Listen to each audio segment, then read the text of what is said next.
welcome everybody. You are watching the PUBG Mobile Club Open Fall Split 2020 Wildcard Region. I'm Fixes and I'm gonna be your host and your caster for today. But yesterday we saw some amazing action coming from the two groups that were playing. Some great plays that we got to see from teams like NPJ. So today we have to see as the new set of teams come in. We have teams from Group A and Group C playing off. But before everything, allow me to introduce you to my co-caster and my co-analyst, that is Shadow. So, Shadow, today we have four set of matches, everything in different maps. What are you expecting?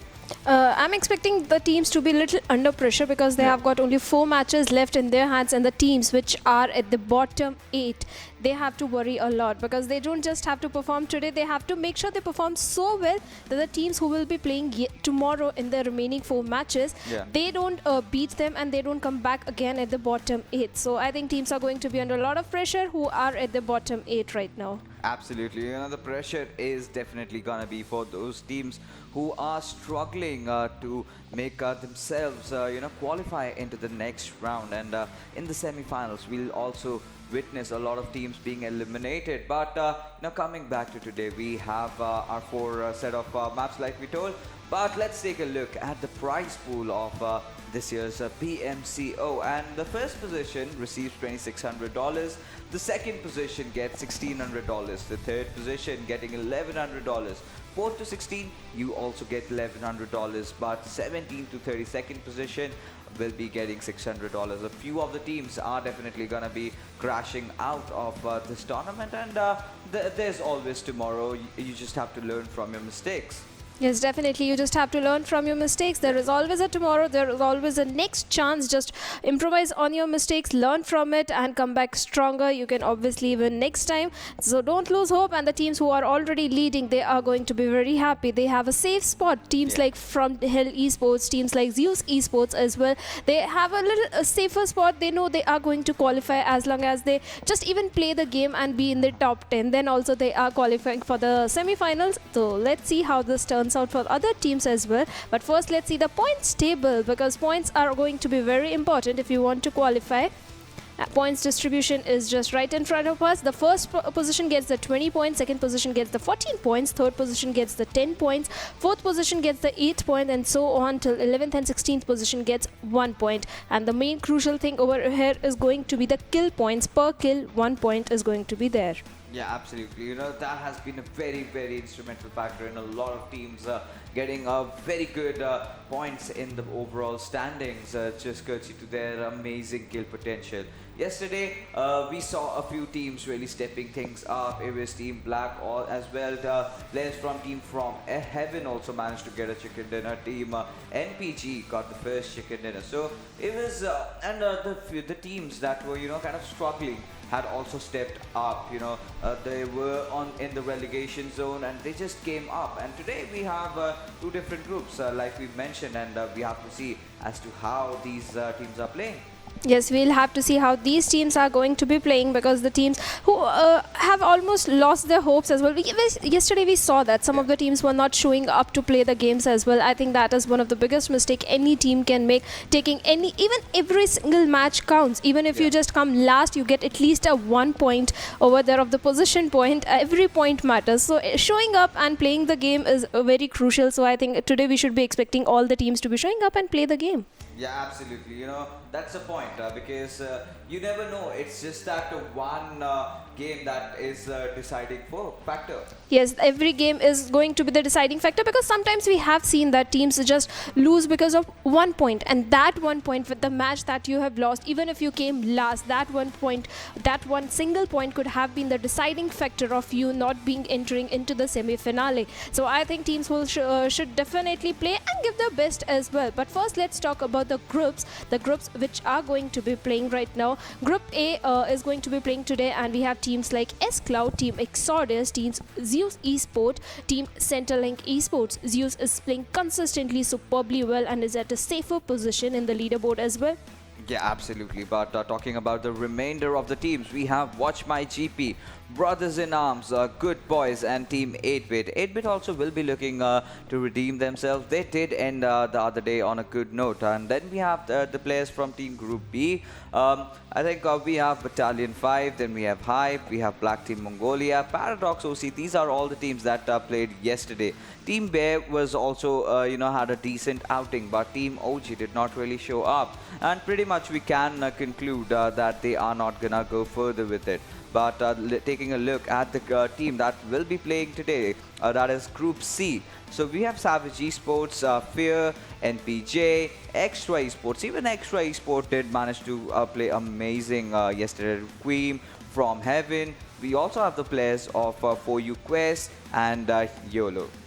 Yes, YOLO. YOLO is also, if we talk about this team, is not performing really well. They have to step up. And if we talk about the group's D team, they are going to be MELBOURNEIND, Imperial GG, VelociRaptor. They showed an amazing performance the last time we saw them, and Team From Hell Esports.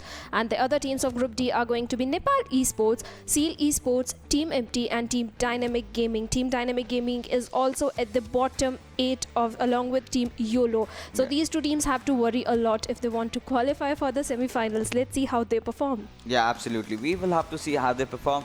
But in Erangel, if talking about the first map that we have, so a few of the teams are really good. But lately we have been seeing a lot of drastic circles in Erangel, even in Miramar. Yesterday even we saw some certain circles out there. And today I would love to see something going on towards the eastern side or maybe towards the northern side. It's also been quite some time that we had a very center-oriented circle, like right in Pochinki. That is also one thing that I'm really missing on. But today eyes will definitely be on a few teams.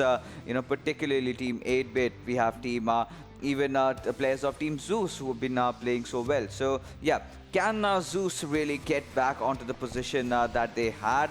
Or are they gonna fumble down all just like Team 8-Bit did after getting those 2 chicken dinners in the first day of the wildcard? Yes, they did start off really well. They did manage to get 2 chicken dinners in their favor. Maybe we can see them doing that again. Yeah. And if we talk about the map, it is going to be in Erangel. And Pochinki, I think, is going to be one of the contested places because 3 teams, I think, they have been going towards Pochinki. They like going towards Pochinki. So we might see an early engagement between those teams as well. One of those teams are going to be Team YOLO. Maybe they'll go for a safer path as well. We have to see that if they go for that. But about Team WMG also, they also like going towards the Pochinki. So we even saw it yesterday as well. Yeah. 2 teams were contesting Pochinki. Let's see if they have changed their drop location or not. But yesterday it was a different set of groups playing. Today we have different set of teams. You never know. We might just have nobody at Pochinki, or it might just be crowded with 2 or 3 squads. But that is very situational. That depends on where the teams want to take that drop and how they want to proceed with the game. But what I have seen is that teams are trying to play from the edges initially. But now, let's not wait any longer and let's take a look at the schedule for today. What are the games that we are having? And there you go. Group A and C will be clashing off against each other, starting from Erangel. Then we have Sanhok. Then coming down to Miramar. Then we will be ending things with Vikendi. Yes, we'll be ending the game with Vikendi, which is going to be very exciting because that will be the last match, and the teams who will be at the bottom will go all aggressive, or maybe they will even try to mess up with the teams who are trying to get into the top at leaderboard. So we'll have to see that, but first we'll have to see how Erangel goes because this will set the momentum for the rest of the 3 matches as well. And the game is already live. So let's just dive straight into the map and look at the playing trajectory. It is going from all the way from Siverny towards Primorsk. Yeah, absolutely. And well, taking a look at the flight path trajectory, it's a pretty decent flight path trajectory, I must say. Nothing really out of the ordinary, nothing really that gets the players really tensed. But, I am waiting for the circle, actually. So for a few teams that we really need to look out for has to be Team Zeus, then Centrelink Esports. This is a team, that has been kind of in the middle. They have not had their good days, they've not had their worst days, but yeah, they could certainly do a bit better. Even WatchMyGP, this is a team that played phenomenal the other day when we casted them.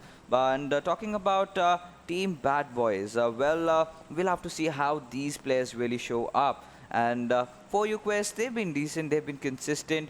but Requiem, we'll have to see how they perform. And what do you think about Extra, Shadow? Extra yesterday performed really well Yeah. in one of the matches. They showed an amazing performance. So it proves that the team has got the caliber. They have got the skills. If they perform well in this match also, I think they will be good to go, because overall in the standings, this team is at a better position. They can qualify. They just have to maintain that consistency.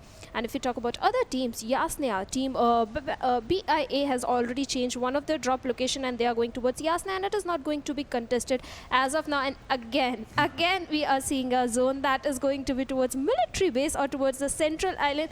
That is going to be a question, because it's already favoring towards the southern side of the map. Yeah, absolutely. Again, the southern circle that we got to witness. And we do know what is going to happen next. A lot of the teams are going to be taken down in those bridge fights. A lot of the teams are just going to be dead fishes in the water. A few of the players will come, take that early rotation to the shorelines and hunt those dead fishes out there. So we'll have to see as to how things are going to change out. Or otherwise, it can just be that the circle might just go up. And we have seen that happen a lot of times. And, players tend to come down south. And just in the last nick of moment, the circle throws a curveball and it goes all the way up. Yes, that can definitely happen, and that is going to give a hell lot of trouble to the teams, because they somehow managed to rotate to the southern island, and if the zone takes that curveball, it is going to be very difficult for the teams, because they already lose one or two players while rotating into the zone. And if you talk about Team NPJ,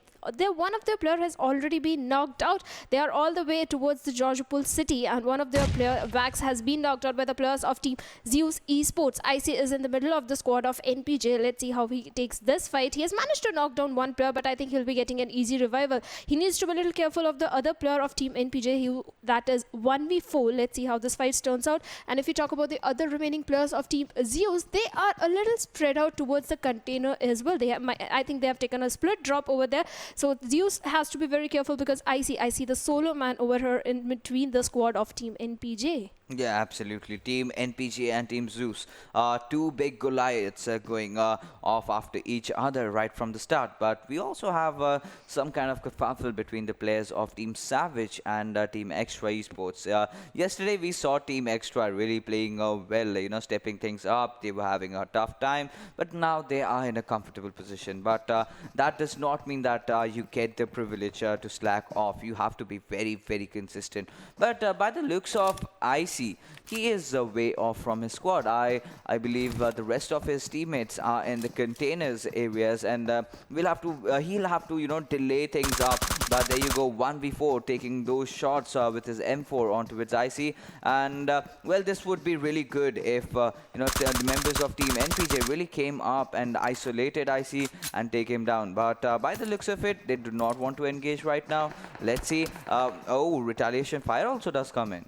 Yes, retaliation fire is definitely coming up, because I can already see the other players of Team Zeus are trying to come and give the backup support to their teammate IC over there. We'll have to see how long does it take the remaining three players to reunite with his teammate, that is IC. And if you talk about the team players of Team Savage, they haven't been very consistent. They haven't been very good games from them. We haven't seen that. So right now they are in the Ferry Pier area, and another team just in right front of them is going to be Team Extra. And if we talk about Team NPJ, they are trying to hold on to their compound. They are going to play very safe for now. Water needs to heal up, and Vax also needs to heal up. They are a little short on the HP, and NPJ Water, perfect grenade coming in from the players of Team Zeus, and Water has been knocked out, and I think he will be finished off as well, because there is no other person of Team NPJ, no other teammate of Water over here to give that backup support to him and give revival. And yes, Zeus does manage to finish him off, and Team NPJ is now down to 3-man squad.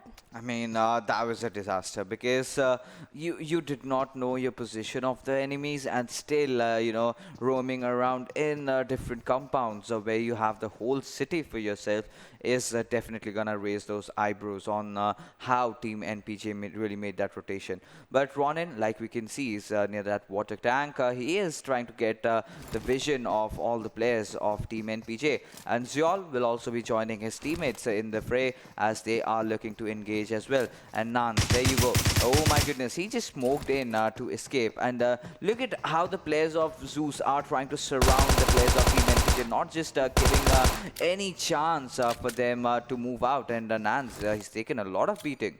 Yes, Nance has definitely taken a lot of beating, and Unda, perfect shots are coming in. That one shot was sufficient to knock him down, and he does manage to knock him down as well. Zeol tries for a grenade, but that grenade does give a little bit of damage, and Team NPJ has lost one of their another player. They are now down to two-man squad over there, and Team Zeus, they were at a disadvantage. The solo player was in the Georgia City, rest of the players were in the Georgia Pool containers. But the minute the call came from IC that there is a squad in City as well, the instant backup just came in, and it is working in their favor as well. They have managed to take down two players of Team NPJ, and I think they are hungry for the remaining two kills as well. On the other hand, if you talk about NPJ Wax, he's a little short on HP as well. I think he is lacking on the healings as well, I think, because they didn't had much time to loot over the Georgia Pool City in this area. So let's see how that fight turns out. On the other hand, Ronin is trying to close in towards 1v4, and from the opposite end I can already see IC also closing, and Ronin also does have a backup. They are going to directly charge in towards 1v4. For 1v4 it's going to be a 1v3 situation. Let's see how he deals with that, because the two remaining players of NPJ are a little spread out. If we talk about the players of Team S Cloud over there, they are just roaming around in the towards the Primorsk area. They have looted the Primorsk area. Maybe they are trying to go towards the Ferry Pier as well. There is a possibility they might go for an early rotation as well, but we'll have to see. I think they are going to wait for the zone to shift, because right now they are in a safe zone, and Team Zeus is still looking good right now. Yeah, Team Zeus, they are looking very comfortable, but you know, the more you are going to delay, the more troubles that you are gonna face while you enter inside the circle, because a lot of the teams have already made their rotations, and maybe if Zeus kind of tend to overcommit in this entire fight, they might be on the receiving end as well, because the first circle has started closing in, and Zeol has caught his radar on towards that vehicle that we have over there, and Wax, oh my goodness, getting spotted down by IC, will be taken down. Just the last player remaining, that is 1v4. What is this guy gonna do? He is in such a bad situation, and he also has to get inside the circle. I do not know how much healings does he have, but well, Zeus, they've got decent loot. I wouldn't say the best, because they were in engagement right off the get-go, and they did not get to loot a lot of things as well, so they would also want to get inside the circle as quick as possible. So disengagement from a fight when you have to respect the circle, that's also a very crucial thing that you must understand. And let's see as the game goes on if the teams are actually going to make those quick rotations inside the circle. Yes, they will definitely have to make some quick rotation, because another squad is also parallelly rotating towards the zone. Is going to be the squad of Team Exodus over there. And if we talk about the players of Team WatchMyGP, they are right over the bridge. They know there are squads which are going to be crossing that bridge, so there's a possibility of bridge camp also coming in from that squad over there. And if we talk about the other squads, Team YOLO, they might take the path of the water to enter into the zone, and Savage, players of Savage are getting some shots over there. The vehicle has definitely gotten some damage, really needs to heal up really fast. And if you talk about Dooz, he's barely at the low HP, and Team Extramara is taking down the players of Team YOLO as well. YOLO Deku has been finished off by M762, so Team YOLO is also in a bit of trouble, as Team Savage players are trying to knock them off, and they did manage to take one of their players down as well. And Marga is in a bit of trouble. He has to climb that mountain over here to get into the safe zone, but Team YOLO is already waiting over there. They know players are trying to rotate from the water. Let's see how that turns out. On the other hand, Heaven Inky is also trying to give some damage to their opponent's team. Yeah, absolutely. And team from phenomenal so far, and Spider and the members of Team S Cloud are taking a lot of shots onto which the players of Team 8-Bit, and Omega, he is in a lot of trouble, but Nirzed will be definitely finding that knock onto its Omega, and the misery for Team 8-Bit somehow continues. And we've seen a lot of lack in synergy in their team play. Sometimes they are absolutely phenomenal. Even I remember the first chicken dinner that they took. That was Akshu clutching it out. But I would love to see some of those amazing teamworks, those team coordinations. If one of your player gets knocked down, you have to provide that cover fire. And somewhere down the line, 8-Bit have been failing to do so. And well, you can't even blame the situation, because it's a newly formed roster, new teammates, and synergy is something that takes a lot of time to build. But well, they have to play at a certain handicap disadvantage over there. But let's see how they are gonna perform. Yes, we'll have to see how they are going to perform. But first, let's talk about the players of team WatchMyGP. They have lost one of their players. They are down to 3-man squad, and they have already spotted all the players of team YOLO over there. And I think they are trying to get some damage or some knocks from the players of team YOLO as well. And if you look at the positioning of the players of team WMG, they are looking decent, not very good. They are looking decent, but players of team YOLO needs to be very careful. They have to defend over there. And team is Cloud has spotted on the last remaining player of team NPJ. 1v4 over there, and I think they are trying to take him down as well. They try to get some damage, but he has got a buggy, and the buggy is taking a lot of damage from the players of team S Cloud. Let's see if team NPJ will get eliminated at this position, but 1v4 has already changed his path. He has changed his rotation. I think for now he's going to be safe. On the other hand, team YOLO Smith player has been knocked out by the players of team WMG as well. Yeah, and right now, well, Team Fear. This is a team that we thought were capable of a lot, but somewhere down the line, I guess they are having their own troubles. They are having a tough time synergizing amongst one another, always being caught off guard. But right now, what we have fighters between Team WatchMyGP and Team YOLO, where WatchMyGP did not even flinch in taking this whole squad down. Team Extra having spotted out the players over there, but Noodles is the one that is spraying down. But he did dish out quite some damage over there onto the players of Team Savage. But Gangxi taking the final player of For You Quest, and Zeno being knocked out, and For You Quest also take an early exit. So this is one of the teams that has been consistent, but it's a bad start for them today. Yes, it is definitely a bad start for them today. And another team, YOLO, which has taken early exit, I think they are not going to be happy because they are already at the bottom of the leaderboard, and taking early exit in this match also means trouble for this team. And let's see if we talk about the players of Team Savage. They are having a good hold over this compound. They have already spotted all the players of Team Fear as well. Team Fear does have a height advantage in their favor. So let's see how this turns out. Because Team Savage players definitely have the perfect compound cover, but the players of Team REQUIEM had been spotted all the players of Team Fear. Let's see if they manage to take down one or two knocks. I think if they can manage to get an initial knock, they can directly charge in towards them. On the other hand, Team Extra players are also in a bit of trouble as one of their players is down on his knees, and Team Fear players are consistently giving damage to the players of Team REQUIEM over there. They're already very low on HP. If we talk about boss, just one or two bullets, and I think he will be knocked out pretty easily. They don't have much cover as well in their favor. And if we talk about the players of Team Extra, one more player is also down because of the Team Heaven. Yeah, now this is like trouble in paradise. But Team Fear, they will be getting that revive onto its Noodles over here. He's back on his full HP. We've got the players of Savage just on the downhill, and Fear does have that capitalizing advantage. Evil Lord managing to find a knock onto its DOIS, and we just have to see when they make that push happen. But Bumblebee, he is barely surviving. Brothers in Arms, and they've had a decent gameplay so far. They look promising to qualify into the next round, but to make it to the finals, they have to struggle a bit more. We've seen a lot of teams who play very good game of PUBG Mobile in the group stages, but somewhere down the semi-finals or say the finals, they tend to kind of fizzle out. So we have to see as to if this thing stands true for the players of Team Brothers in Arms, or have they got something else in their mind. Yes, we'll have to see what is in their mind. For now, the team that is in a bit of trouble was Team Extra. But for now, they are safe. Team Brother in Arms are going in for a rotation or a flank. I think they want to have a better positioning, and they will definitely take fight with the players of Team Extra. Leo has already spotted all the rotations of the players of Team Brother in Arms. Let's see how this turns out. And if you talk about the zone has already shifted towards a military base. And on the bridge, we have Team Zeus as well. And team that has to cross that bridge area is going to be the players of Team Extra as well. So let's see how that turns out as well. For now, Team Brother in Arms and Team Extra are just trying to hold on to their position, and they might engage in a fight. And Bumblebee has been knocked out by the players of Team Heaven over there. Heaven Muke has knocked him down, and let's see if a revival should be coming in or not, because I don't think there is much cover area over there. Maybe by using those smokes, they can give revive to Bumblebee as well.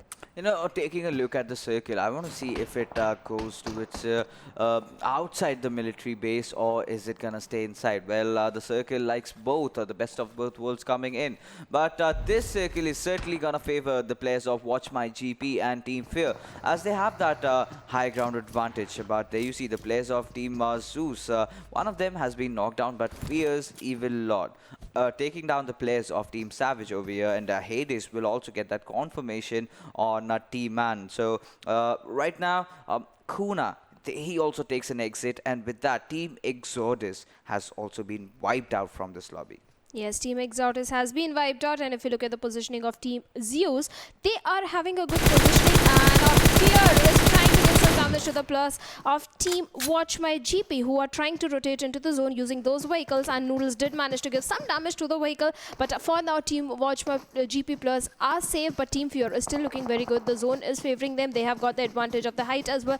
They just have to defend, and I think they have the information as well of many squads. On the other hand, Team Heaven is looking very promising as they are taking down the plus of Team Extra on the other hand, and Team GooDBoyS plus are also being taken down, and I think Heaven is unstoppable. NPJ 1v4 does manage to take down 2 plus of Team GooDBoy as well, and I think there is a clutch or a domination coming in from the player NPJ 1v4. He does manage to take down 3 plus or 2 plus of Team GooDBoyS over there. Yeah, I mean, that was amazing.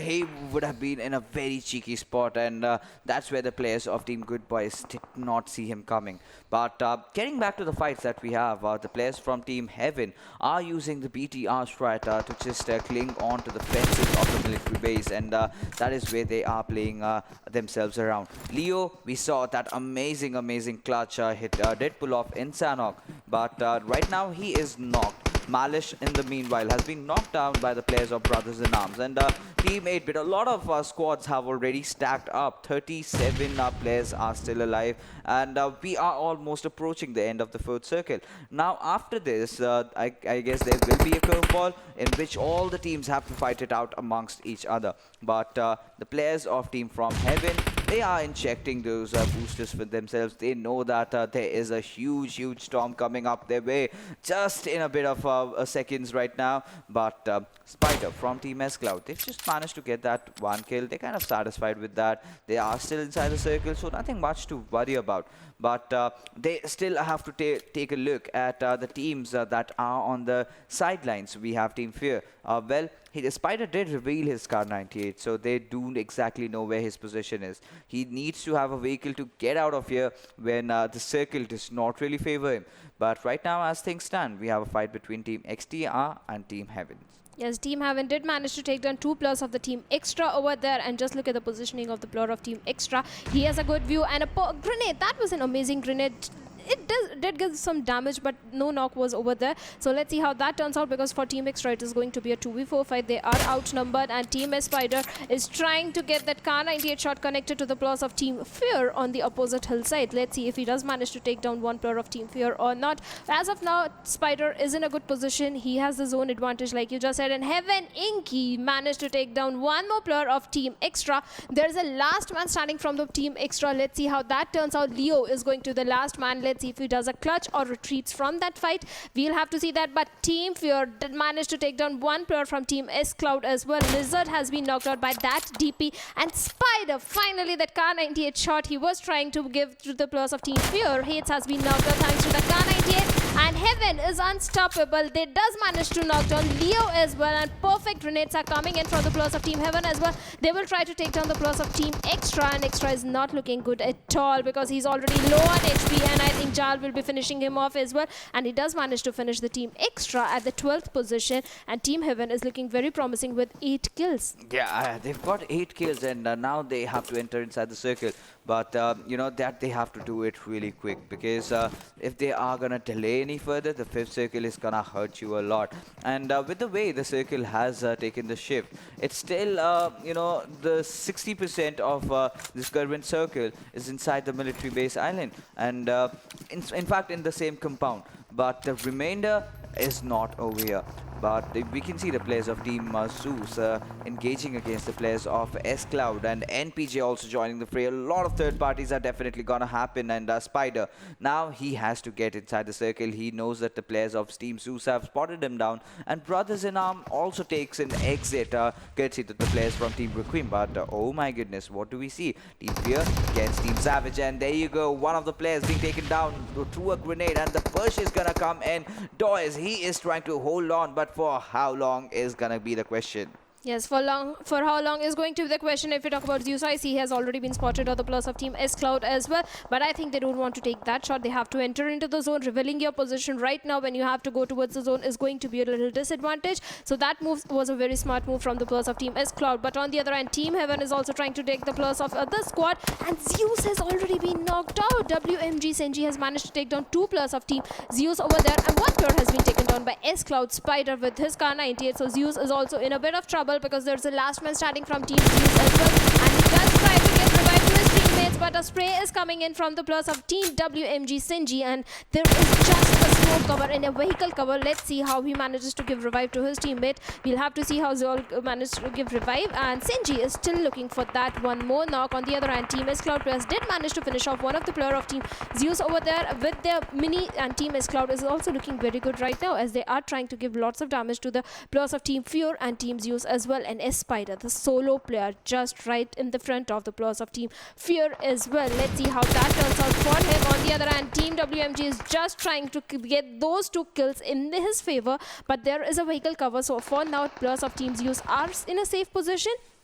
They've got the cover of that vehicle as well, but the players that are not in a safe position are going to be the players of Team S Cloud, as their player is already getting, Mondo is already getting the zone damage as well. Spider, who is right outside of the safe zone, but outside of the safe zone as well, is not getting the blue zone damage as well. But just look at the players of Team WMG. They are not letting go the players of Team Zeus as well. They want those 2 kills in their favor. They have spotted them down, and I think Fear Noodles has already spotted down the players of Team Zeus as well. Yeah, he certainly has, and this time Team Fear is looking promising. Mondo taking the damage from the play zone, and will get knocked out, and I don't think there's any chance on this world he'll get that revive. But Munke, having spotted down the players of Centrelink Esports, taking a few shots onto which the players, and there you go, the knocks coming in, and Octus from Team 8-bit, he's getting a lot of kills for himself. But Munke, he is charging in. The players of Centrelink are in such a terrible spot over there. One good grenade can meet a demise for this entire squad. But WMG, they are the happy bunch of people right now. All they have to do is just hold on to the push that is gonna come in. Optus being a victim to the nade from Mr. Alex SR. Requiem also bite the dust, but Sibo, he's taking a few knocks here and there. Noodles has been taken down, but Mr. Alex, he's on a grenading spree over here. Senji taking a lot of shots onto which the players of Team Fear. Now to WatchMyGP have to be really careful in fact, special in Senji being the 2 players alive from this team. 8-bit has also taken the elimination. Yes, 8-bit has also taken the elimination, and a grenade is coming in from Senji over there. This grenade could do a lot of damage to the players of Team Fear, who are just right in this compound. Let's see if he does manage to take down one of the players. If the Lord is in the panic room, and he does manage to take him down as well using that grenade, and his other teammate will be finishing him off as well. Team Fear was playing very good right now, but they have lost one of their crucial players, and let's see how this turns out for this team as well, as they are down to 2 players. On the other end, Special will be taking down the players of Team Fear. Elixir has also been finished off, and S Cloud has just got eliminated at the 5th position. WMG holded this compound very well, I have to say that, and they are performing really well as of now, and the zone is also favoring them as of now. Yeah, absolutely. Right now, the players of Team WMG, they are just waiting. They are just holding on over here. And, well, the players of Team Zeus, they've kind of proned in. And let's see how they are going to take this entire fight. And Zyol and IC, the 2 players from Team Zeus, and again, being very synonymous to being consistent and living up to their name. And throughout the entire tournament so far, Team Zeus has impressed me a lot. They've not got a chicken dinner, but with the way they are playing, I'm certain they are going to get one soon. And that does not really even bother them, because they are in the top 3. They've got nothing to worry about. They're playing a good game of PUBG Mobile. But Team Fear, this time a good sign of resilience from their side. And we can see Hades taking a knock onto which the players are. Hades barely surviving over there. Noodle still trying to provide that essential cover fire. But how long are these 4 teams going to play it out? How long are they going to fend off that constant push coming in from the players of Team Zeus? And well, WatchMyGP have been amazing, but you have to be more than that to get the chicken dinner. Yes, you have to be more than that to get the chicken dinner, and Team Zeus players are out there in the open as well. The compound cover is with the players of team WMG, who are looking pretty good, and Team Fear has also entered into the zone. But the team that will be stopping them is going to be Team Heaven. Team Heaven has a good, I won't say they have a good position, but they are playing really well. They have managed to get 13 kills in their favor, and WMG has already spotted other players of Team Zeus who are trying to enter into the zone, and I think they will try to take them down as well. But the players of Team WMG are taking lots of damage over there. They have to heal up, and Zeus is capitalizing on that and will be finishing off the players of Team WMG at the 4th position. Team Zeus still survives and is looking good as of now, because they have gotten the hold of that compound which was captured by the players of Team WMG. On the other hand, Team Heaven and Team Fear are engaging in a fight, and Team Heaven will perfect grenade will be coming in from them and will manage to take down one player of Team Fear as well. There's the last one standing from the Team Fear. Noodles is going to be the last solo player. The other squad which is going to be the having the advantage of the numbers is going to be Team Heaven.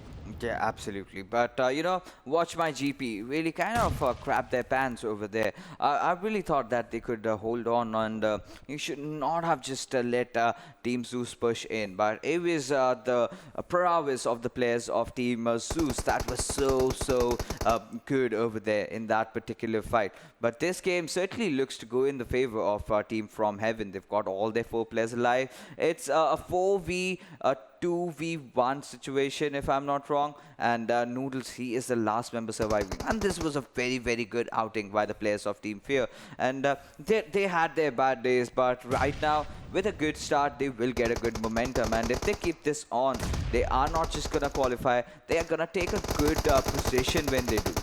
Yes, they will definitely get a good position if they keep this momentum in their favor. And what is just happening? What is happening? The players of Team Zeus are taking down the players of Team Heaven over there. And Team Heaven, who had the advantage of that number, will not be taking the chicken dinner. The chicken dinner has been taken down. The players of Team Zeus, they had the numbers disadvantage, but they had a good positioning, and they managed to take down all the 4 players of the Team Heaven as well. My oh my, what just happened? You know, everything, yeah, Zeus Esports got that chicken dinner, but they will definitely be sending a thank you note to its Noodles, who dished out so much damage, who took down so much players over there from Team From Heaven. Obviously, the players from Team Zeus did capitalize on the situation, but the damage dished out by Noodles was impressive. I mean, the 4 players, they were all in shambles. He just went all Rambo mode, just spraying down before just taking an exit. He did the damage, and that's where Team Zeus knew how to capitalize, and they did that, and they finally got their first chicken dinner. What an amazing play. But overall, I love the way they had that outing, trying to enter inside the WatchMyGP compound and taking it up.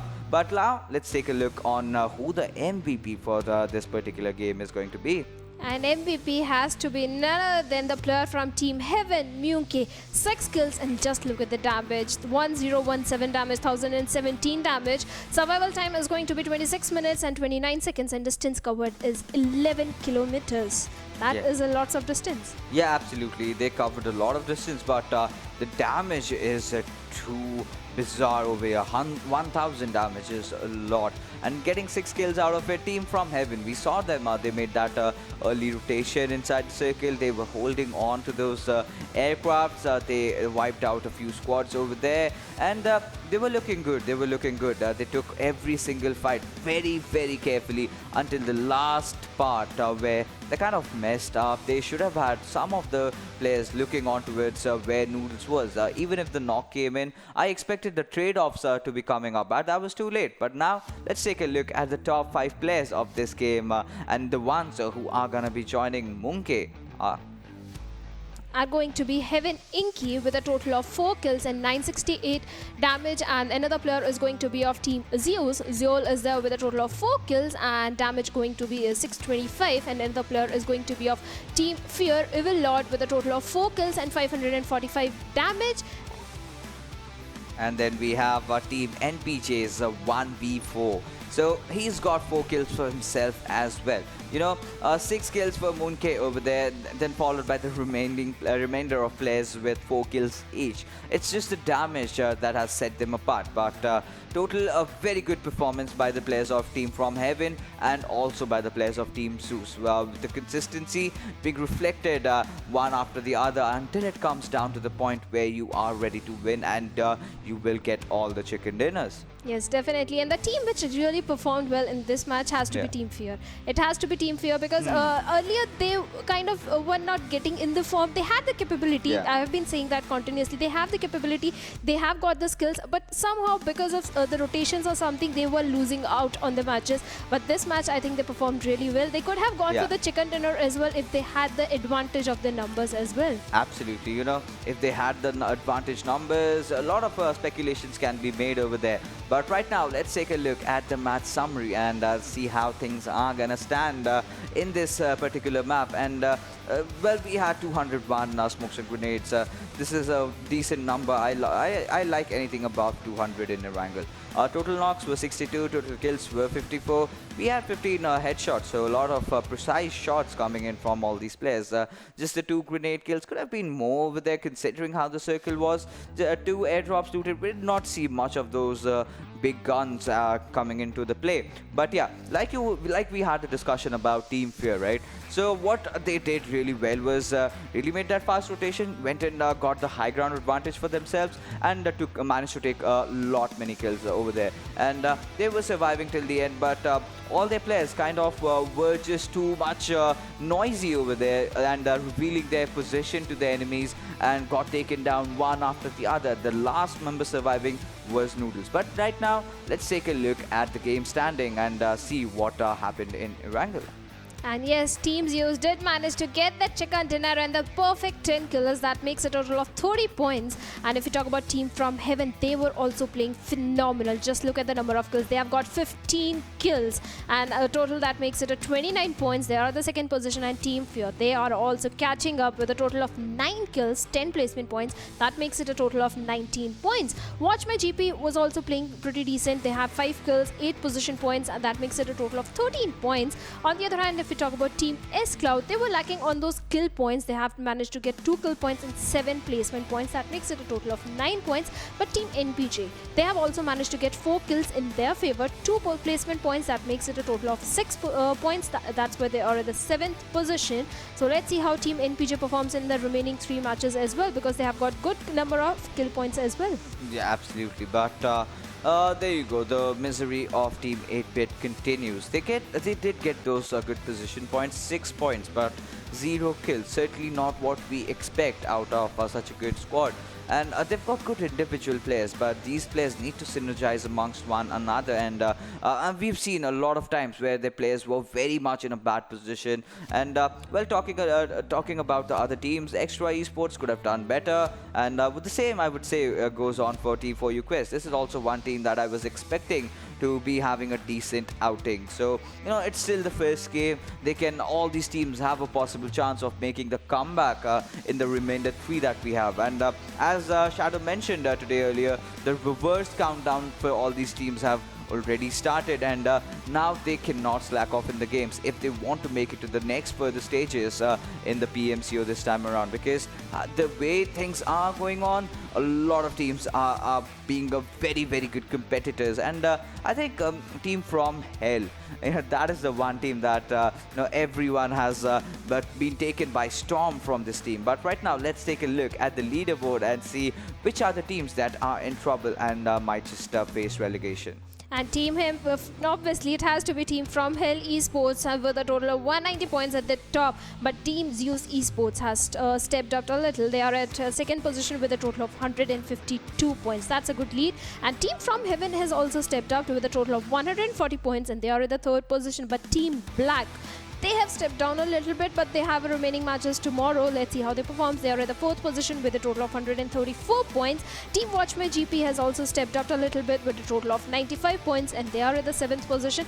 Team Hype, they will be playing tomorrow. I have stepped down a little bit, but they have the 4 matches in their hands as well. But Team Fear is trying to step up as well. They are at the 14th position with a total of 69 points as well. And same with GooDBoyS as well. They have stepped up a little bit, and they are at the 16th position with a total of 62 points. Yeah, absolutely. But still, I would expect a lot more from that particular team. And well, GooDBoyS, they've had their good days and their bad days, but these are the teams that are hanging onto that silver, very slim silver thread over there. Because Now Melbourne-IND, we saw them playing yesterday. REQUIEM did play those 9 games, and we have to consider now how many matches they've all played.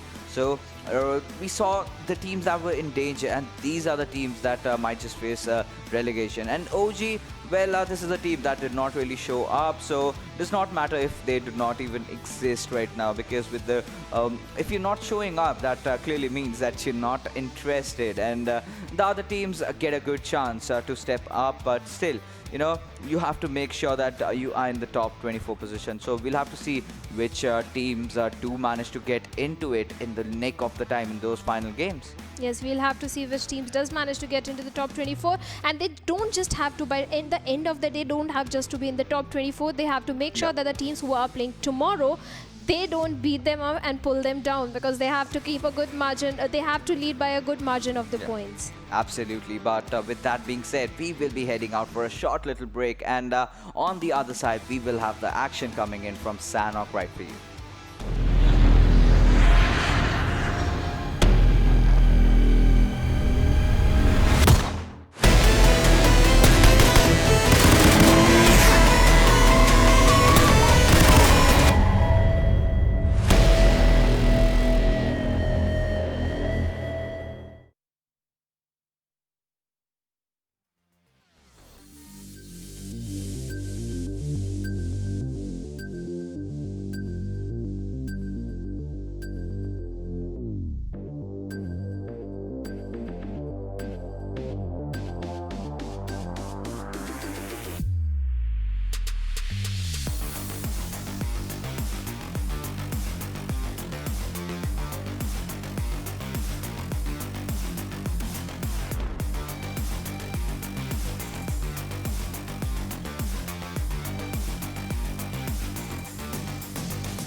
Welcome back, ladies and gentlemen. You are watching the PUBG Mobile Club Open Fall Split 2020 Wildcard Region, and now we are going on with the matches coming in from the teams of Group B and Group C. So, with the things that have happened so far, Zeus, they've been playing phenomenal.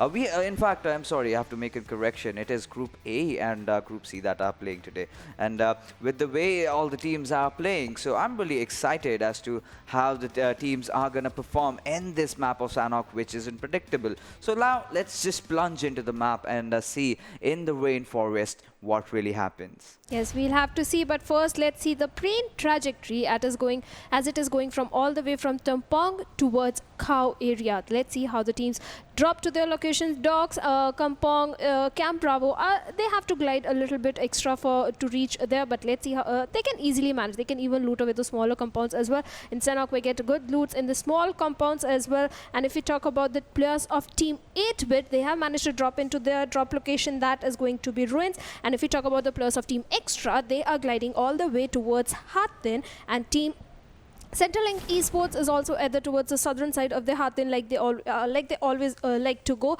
Team Zeus is also at the Paina, but there is a possibility of an early engagement between the players of Team S Cloud and the team of From Heaven, as well as both the teams are going in towards Camp Charlie. Yeah, and well, the circle. Oh my goodness, we've seen this a lot of times. We know what is going to happen in this one, and whoever gets to be the king of the hill, whoever gets this spot at the tippity top, will definitely have a good advantage. So a lot of teams have already entered into the warehouses of bootcamp, and they are fighting out amongst each other. GooDBoyS, well, they are playing with just their 3-man in, and now they've already lost on Rat, and Zata, he has to do something out here. He does not have a lot of ammo, a lot of loot. They've just dropped and they've clashed against one team, and that is Team 4U Quest. Too very low on HP. We'll have to see if he manages to find down one player, try to take him down. But Casper, he's making those movements in. Horus from the backlines. Anything can happen. Let's see how these teams are going to proceed. Yes, we'll have to see how these teams are going to proceed, because Zeno is very low on HP and two players of GooDBoyS are coming right in front of him and does manage to take them down as well. He does manage to take down Zata just at 10 HP and with a UMP 45 as well.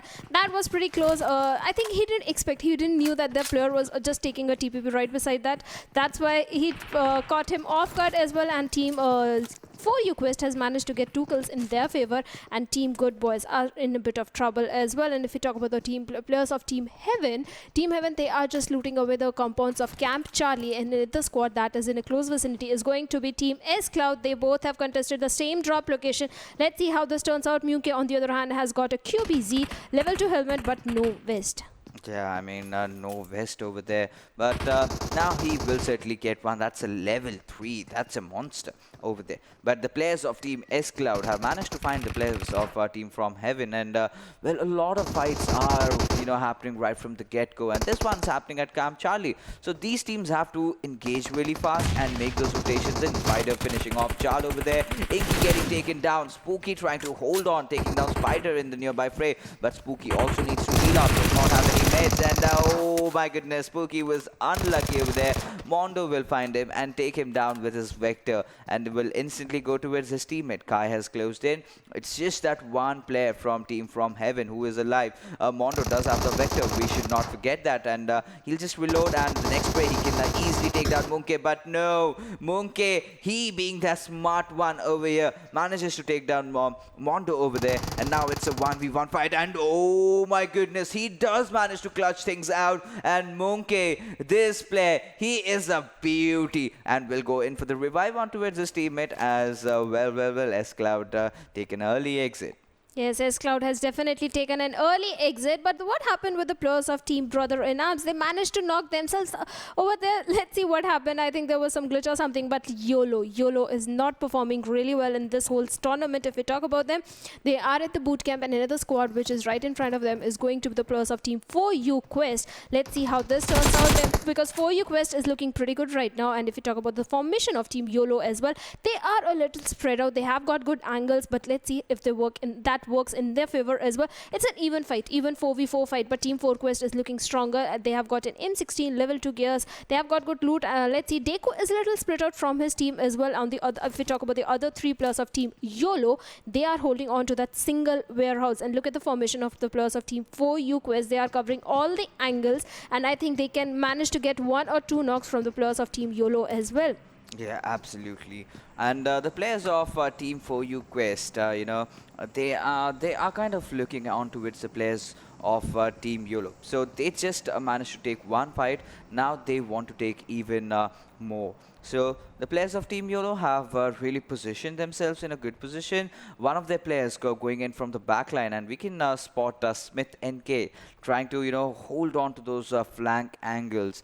So let's see as how these players are going to surround, because if Team 4Quest makes any further mistake, they are going to get punished, and that is certainly going to happen for sure. But Smith over here, he is still searching, and if he plays his cards right, if he prones down like he is doing right now and tries to find even just 1 player in the open, that would be good, and that he does. Manages to pick off Faker over there, and with that the fight has broken out. The hell has broken loose, and Team YOLO, they are gonna charge in any single moment. Yes, Team YOLO is definitely going to charge in any moment, and Smith over there manages to finish off Faker as well. So now Team 4Quest is down to have 3 men, down to 3 men over there. Let's see how this turns out. Smith is still looking pretty good over there, and Sagun manages to take down Zeno as well from Team 4Quest. 4Quest is down to 2 players, and Sagun is trying to close in towards the players of Team 4Quest as well. And Slaker has also been knocked out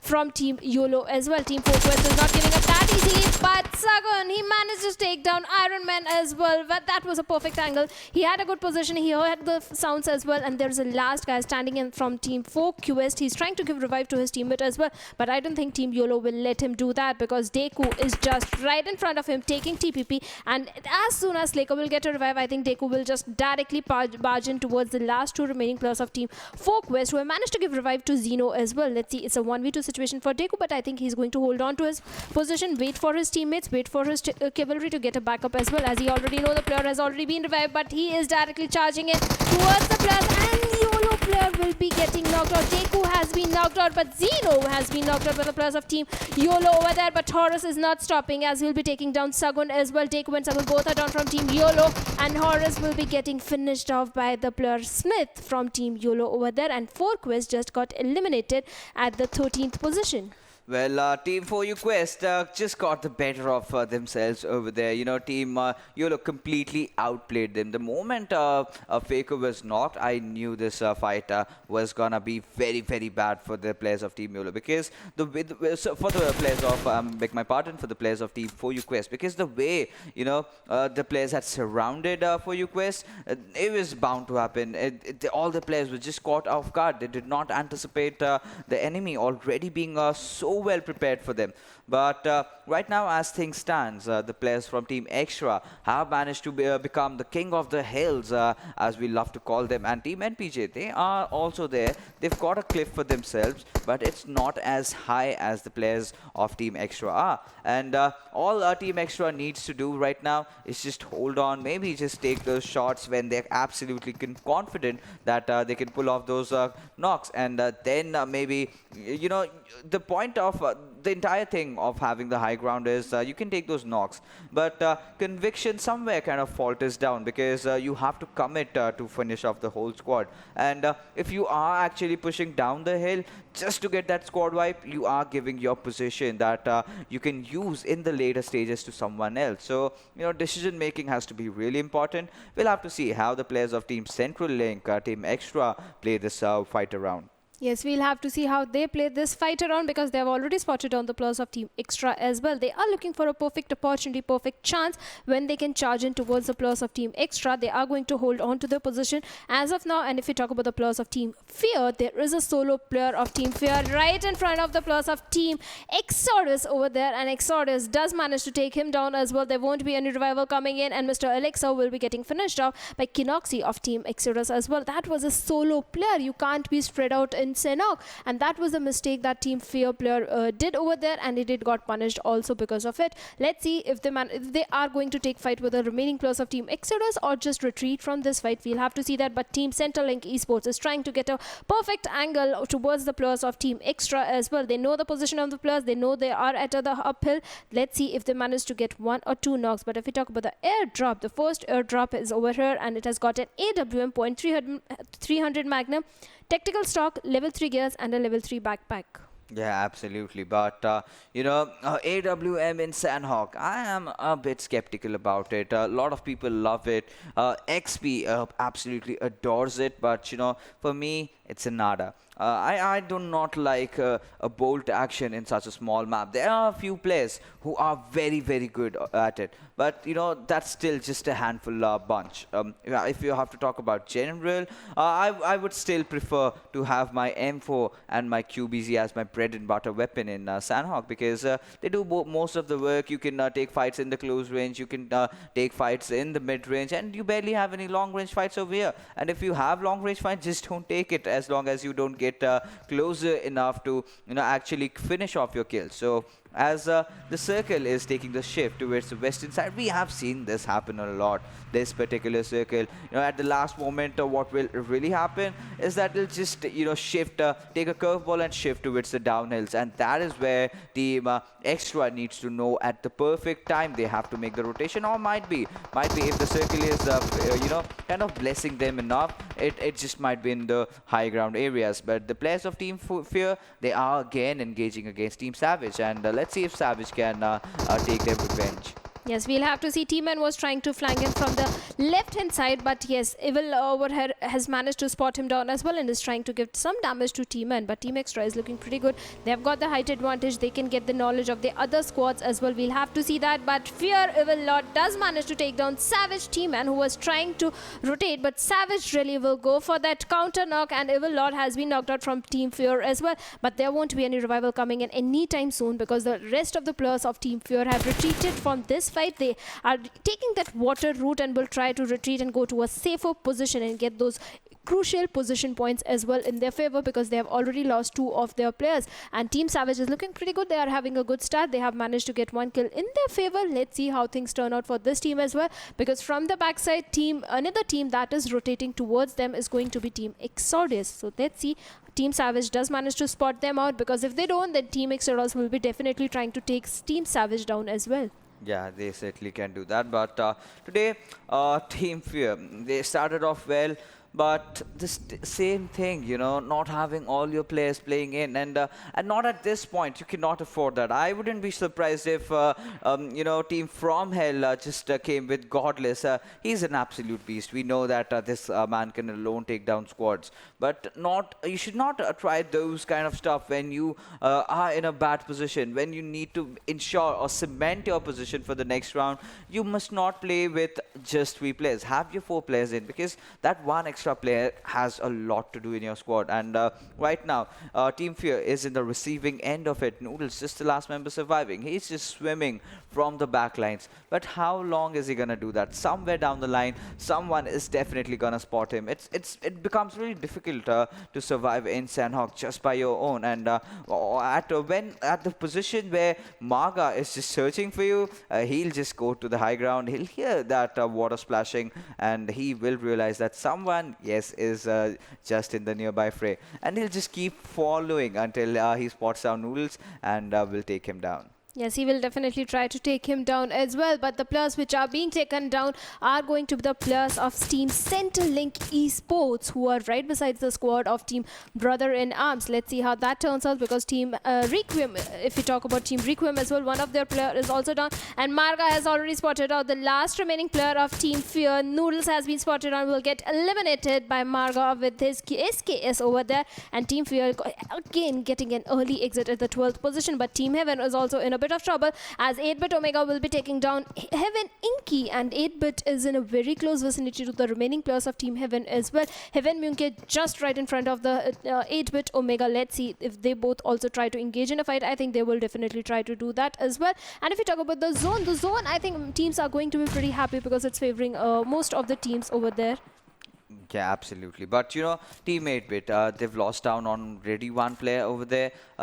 They've just three-man surviving, and this game is going to be very crucial. Well, they've got nothing much to worry about, to be honest, because they have made it into the next round. But it's just that name that comes with it, 8-bit, being very, very well known in the Indian scenario. Now, since they are playing in the wildcards, we've seen a lot of players, a lot of even fans, a lot of spectators raising speculations. But for the clarification, it was the former team of Team Gravity that played PMCO Wildcard last year round, which came into a partnership with Team 8-bit, and we've seen a lot of international mergers. TSM coming to India and partnering with TSM with Entity and then becoming TSM Entity. We have Galaxy Racers Sales also doing that. So it's a good thing that Team 8-bit has decided to partner up with some international teams as well. As long as you are playing, as long as you have your org name for you, you have to live up to it, and that is what they are not doing right now. They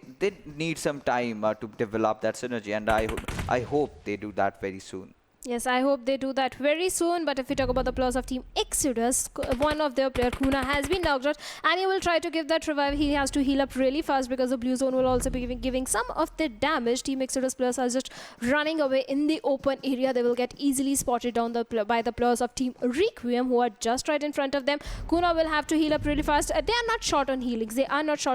I can already see. Although Eni doesn't have much healings, he has just 5 bandages, but I think he can manage to get that from their teammates as well. And Team Requiem will be spotting down, but if they don't manage to spot down the players of Team Exodus will be backstabbing the squad of Team Requiem as well. They have to be very careful. These two teams are in a bit of trouble, but I think Team Exodus will be changing their path of rotation as well. Let's see how that turns out. And if we talk about other squads, they are in a pretty good position. And if we talk about the players of Team Extra as well, they are holding on to that top hill mountain near the Camp Alpha area, and they are looking pretty decent as well. And if we talk about Exodus, they are still getting the zone damage. Let's see if they does manage to take down the players of Team Requiem or not. On the other hand, plus the fight is being engaged between the squad of Team Centrelink Esports as well. Yeah, absolutely. But brothers in arms, they are in a lot of trouble right now. RR will be going in for the revive on Suman. She's the one who's being knocked out so far.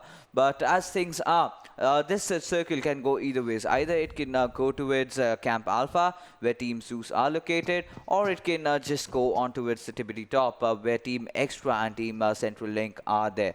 But a lot of teams are trying to come in from the northeastern side. We have Team Exodus, we have Team Savage. NPJ has already closed in. They have got the compounds. They would want to take down the players of Team Savage, in fact. Requiem, the sooner they get inside the circle, the better they can hold it off and just try to fend off all the remaining teams. And there you see, Vox did manage to spot down Maga over there, and Maga definitely bleeding out. And this is a fourth circle. It's going to be absolutely impossible to give a revive on towards that player.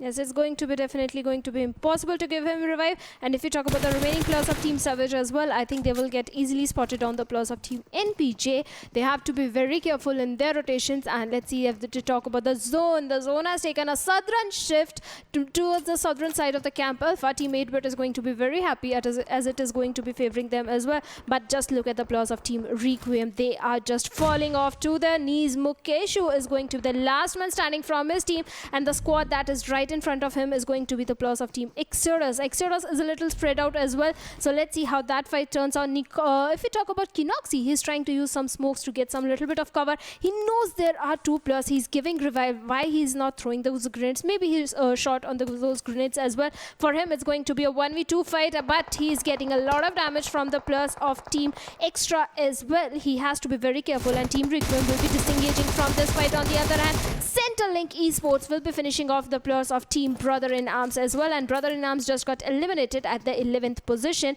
and Requiem Ace has also been finished off by the players of Team Extra. And that was coming because I have told this a lot of times. You need to have a good position in the circle. You need to fend off the enemies, and that is what they did. And if you are in the receiving end, then you should have had thought of it earlier. Because once the circle starts closing in the fourth circle, after the fourth circle, it becomes really difficult. But we can see Kinoxi and Mukesh just beside each other over there. And let's see how Kinoxi does manage to spot out Mukesh. And Kinoxi, oh my goodness, will be finishing off Mukeshu. And with that, REQUIEM have also taken an early exit over here. Still 9 teams remaining, 30 players are alive as they are all battling it out to get the chicken dinner. Team 8-Bit certainly has a very good chance with the curveball being thrown to the certain side, and if they manage to conquer that area, if they manage to hold it on well, they are really good to go. Yes, they are really good to go. And if we talk about the players of Team NPJ, they are just sneaking in the open area. This is not a very smart move. They can get easily spotted. They have got no cover as of now. And if we talk about Wax, they have got a slight rich cover as well, but there is a squad right in front of them, and Team Extra is still looking pretty good. They have gotten hold of that hilltop, and it is still inside the zone. They can spot out the players of Team Extras as well, and the players of Team Centrelink Esports. Let's see if they does manage to spot them down or not. And if we talk about the players of Team Exodus, they are still getting a lot of zone damage, and they are spread out as well. All the 3 players, they are a little spread out. They won't be able to give much backup to each other, and Team Zeus is still looking pretty good, and Team Extra is also looking pretty good, and they does manage to spot down the players of Team Exodus who are trying to enter into the zone, but one of their players just got finished up because of the play zone. Let's see, Team Exodus not giving priority to the zone. That is pretty clear. They have to give priority to the zone, otherwise they will be finishing off because of this play zone, and I can already see they are short on healings as well. Let's see how this turns out. They have to be careful of Team Extra as well. Yeah, they certainly have to be careful, but right now, Kuna, he is closing in. Kinoxi, well, he's just surviving and living on his instincts, and oh my goodness, he couldn't have done much over there. Kuna will be getting taken down by Mara over here, and Team Extra, well, they took a chicken dinner yesterday, and Sanhok might just be their thing, and IC will be taking down Relly from Team Savage, as Zeus have managed to take that quick rotation and got a good position for themselves, and now they are dishing out a lot of damage onto the players of Team Savage. Yes, they are definitely dishing out lots of damage, and I can already see Relly being on his knees as well. They are down to 2 players. Relly will be getting finished off by Zeus Ronin with his M416. Savage needs to be very careful, as Team Zeus is not going to let them go off that easily, but Team Extra, they have to be careful. They got hold of that mountain area, but this time they are in a bit of trouble. They have to enter into the zone, and they will be getting a lot of damage as well because of this play zone. And Team Extra, Zoob, he is not stopping. He manages to take down 1 player from Team Centrelink Esports as well. Team Extra is looking pretty good, and Team Savage T-Man is trying to knock down the players of Team NPJ, but T-Man will be getting knocked out. Team Zeus is getting engaged with 2 squads. They are getting engaged with a fight with Team Savage and Team NPJ as well, but 8-Bit just got eliminated at the 8th position by the squad of Team NPJ. Yeah, absolutely. You know, they were in such a good position, but really could not capitalize on it. And Team FROMHEAVEN have also taken an exit from this particular map. And Team Extra, they are looking so good, but they have to get themselves inside the circle as well. But Binohan from Team Extra, well, he's just applying those bandages. He knows that this is a game in which they can really get the chicken dinner, and as long as it keeps coming, they have nothing much to worry about. But they also have to take care, also have to pay attention to the circle, which is gonna close in any moment in just 2 or 3 seconds. And Leo, he's been knocked, and they have to give him that revive. He will get that revive easily, but has to pop up that first hit and get inside the circle. But the players of Team Zeus, they've got that compound for themselves, and well, Zeus not looking at all the directions, and could have easily taken down Unsolved, but they were so much focused on that one squad of Team Savage that now Team Centrelink have really closed in on them. Yes, Team Centrelink has already closed in them. Let's see how they manage to defend this position. They are 3 men. They have to be playing 3-man squad. They lost one of their players in the initial stages of the match, and this team which is trying to take hold of this compound has to be Team YOLO as well. And Team Extra BlackTeamMongolia is trying to knock down the players of Team just look at the positioning of Team YOLO. They did manage to take down 2 of the players of Team Extra as well, and Team Centrelink Esports will try to get those kills in their favor as well. Let's see if they manage to take that in their favor, but no, Team Zeus will be doing that because Team Zeus just managed to take one of those kills in their favor, and Extra Leo has already been knocked out by Zeus. Ronin over there, and Extra Benohan is also being finished off by the players of Team Zeus.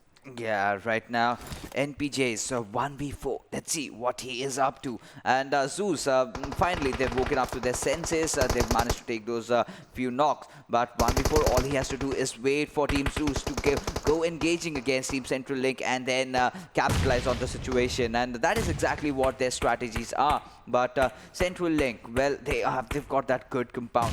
All they need to do is just hold on. But for how long is definitely going to be a question over here. And Smoko, well, he was just on a sliver of HP, but Unsolved will be taken down with that grenade coming in from Zul and Ziol, in fact. And now Zeus is going to definitely charge in. Yes, Zeus is definitely going to charge in. Team YOLO is also looking pretty good right now. They have stepped up their game, and NPJ 1v4 is cooking that grenade. This grenade can do a lot of damage to the players of Team Zeus, but no, that grenade didn't connect over there. And this Molotov coming in from the players of Team Zeus, NPJ 1v4 has managed to not get any damage. On the other hand, Zeus IC will be getting knocked out by the players of Team Centrelink Esports. Smoko has managed to take down one of the players of Team Zeus, and Water is just lying in the open area, and 1v4 is also there. Wax is also there. NPJ doesn't have much cover into their name. They have to be very careful of those grenades coming in from the players of Team Zeus as well. Let's see how things turn out from Team NPJ, because on one side they have Team Zeus, on another side on the compound area they have got Team YOLO as well to be careful of. Let's see how these three teams battle it out, and if Team Zeus manages to take down another chicken dinner, but they managed to take down one now from Team NPJ through that perfect grenade. Yeah, absolutely. And Zeus, they are looking so promising. They are looking so strong, and they are looking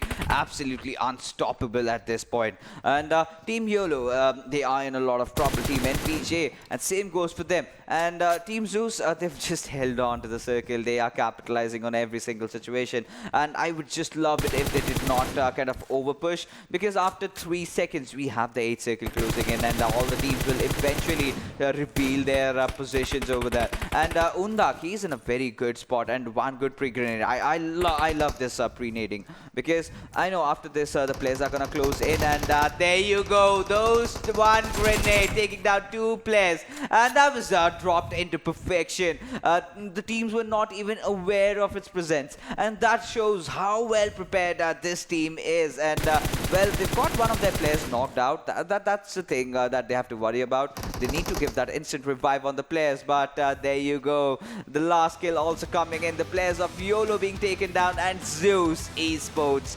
back-to-back chicken dinner. What an amazing outing by these lads today. Yes, what an amazing. They didn't manage to get a single chicken dinner. Just look at it now. Back-to-back 2 chicken dinners. They have been consistent in the position points, in the kill points, and now in the chicken dinner as well. They are being consistent. So I think Team Zeus is in a pretty good spot in the leaderboard as well. They are playing phenomenally well. Yeah, absolutely. You know, with the way things churned around in Sanhok, we did not anticipate such a circle over there. I thought something would happen in those hilltop areas, but the circle, when it went down to another side, and it constantly shifted. But right now, let's take a look at the MVP of this particular map, and that is gonna be Ronin from Zeus. 713 damage, 4 kills, but the nade from Undak, Shadow, I believe that was the play of the day. I mean, the way, the timing was perfect. He just lobbed it in the middle. He knew that these players will be coming, and then both of them were taken down.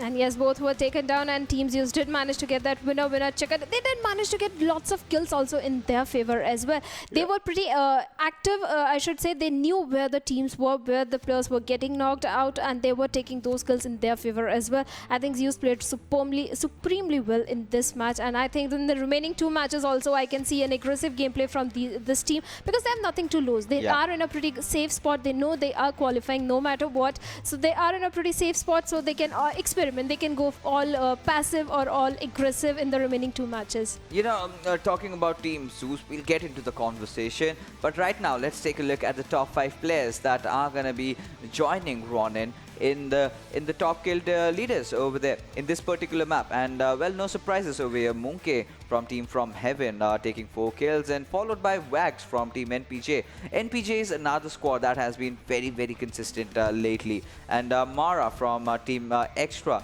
he's been decent, 610 damage. I mean, it's more than even Munke. It's just the kills that were not converted. It was just the knocks that were not converted into kills. But Zyol, this man has been so consistent every single time. Whenever Zeus has a good performance, you will somewhere down the line see Zyol over there. He does so much for his team, and that does reflect in the statistics as well. Yes, that does reflect in the statistics as well. But if we talk about another team, that is Team YOLO. Yeah. They tried to step up in this team as well. But we'll have to see the match summary first, that how this match turned out for all the stats. If we are talking about, there were total 62 knocks, out of which 51 were the kills confirmed. Total headshots were 12. Smokes and nades, below average 53. 4 grenade kills, 0 airdrop looted, and 0 vehicle kills. Well, you know, I would not blame it. It was a very low utility affair today. But still, 4 grenade kills, even after the fact that just 53 smokes and grenades were used. That's a good ratio, to be honest. Because, you know, in Sanhok, I usually expect something around the 100 mark. But with a lot of teams not having all their players in, with a lot of teams getting caught off guard early, with a lot of early fights, I think right from the get-go we saw 2 or 3 squads being eliminated, and it was a drop clash over there, and that really happened. But now let's take a look at the map standing, what happened and how the players have been scored after this game, in this particular game of Sanhok. In fact, Zeus Esports getting another chicken dinner for themselves with 12 kills, and they are looking so promising. Yes, they are definitely looking promising, and Team YOLO has also stepped up with a total of 5 kills, 14 position points. That makes it a total of 19 points.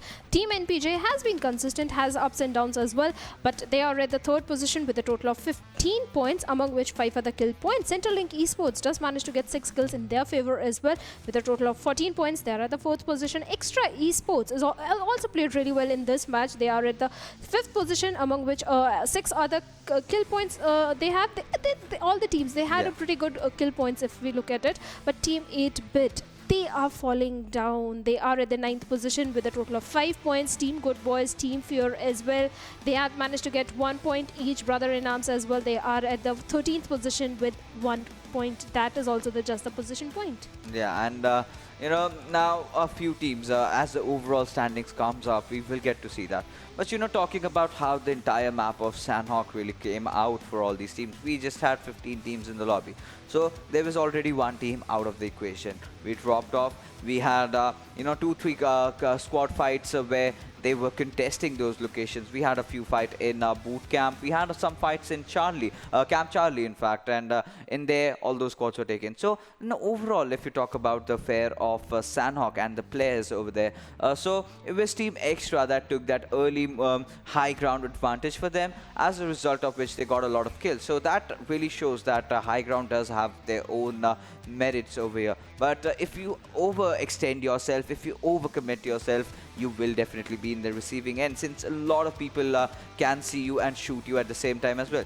But on this note, let's take a look at the leaderboard and see which are the teams that are going to be in a lot of trouble. And let's start off with FROMHEAVEN Esports. They have no trouble at all, but Zeus Esports are definitely catching on them, 184 points for themselves. And it's just a courtesy of the fact that they've just played 8 games. Yes, they have just played 8 games, but I think they can cover it up in the remaining matches which are going to be played tomorrow.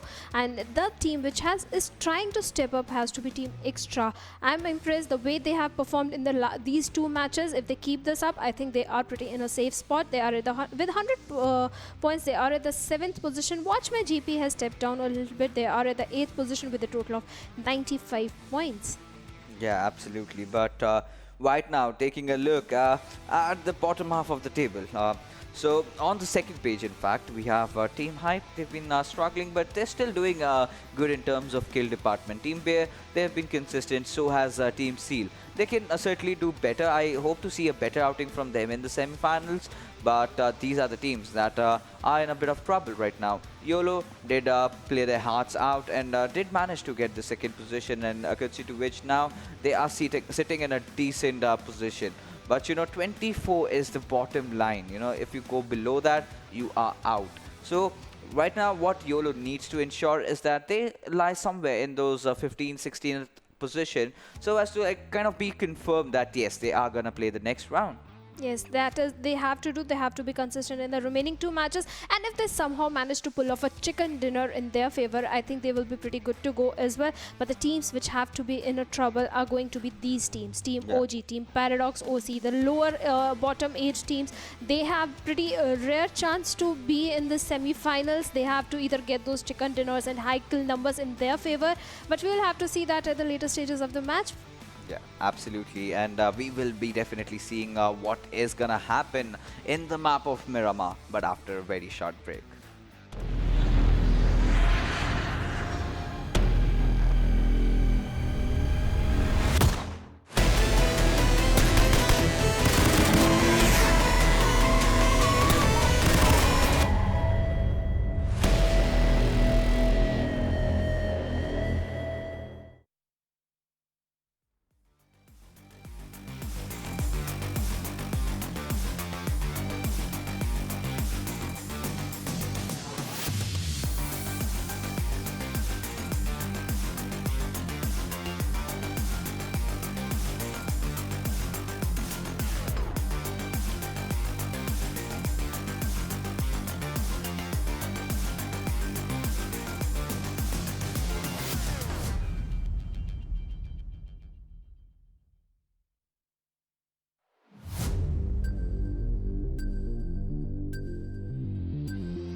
Welcome back, ladies and gentlemen. You are watching the PUBG Mobile Club Open Fall Split 2020, the Wildcard Region, as the matches are on between the groups A and C.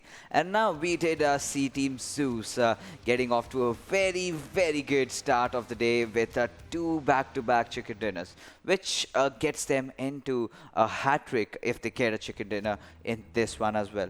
But we have never seen this happen so far in the Wildcard region, or else in the other regions as well. Not a single hat-trick has happened so far.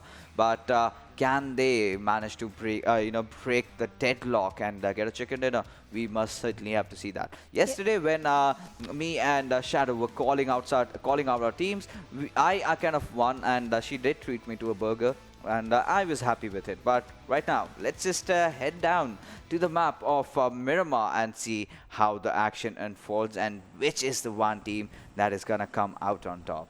Yes, we'll definitely have to see that. But first, let's see the plane trajectory, because our plane trajectory is going from all the way from Torre Ehemuda towards Landrel. Our teams dropping in towards Puerto and Impala are going to have little difficulty because they will have to make use of those vehicles. So let's see, teams either have to change their drop location or either they will be going in for those vehicles.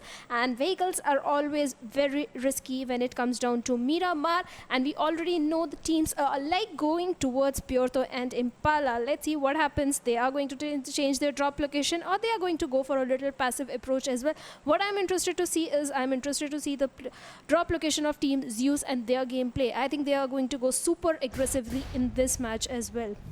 Yeah, with the way, the flight path trajectory has gone, the eastern side is going to be pretty much vacant over here. All the teams might just have to fight it up amongst themselves to have control over those areas. But by the looks of it, I want to see which are the teams that are actually committing towards Picado. We see the players of Team 8-Bit going towards the area of Hacienda del Patron and San Martin. We just have to see because they are in an engagement with the players of Team Extra. And I do not know how this is going to fare out for this team.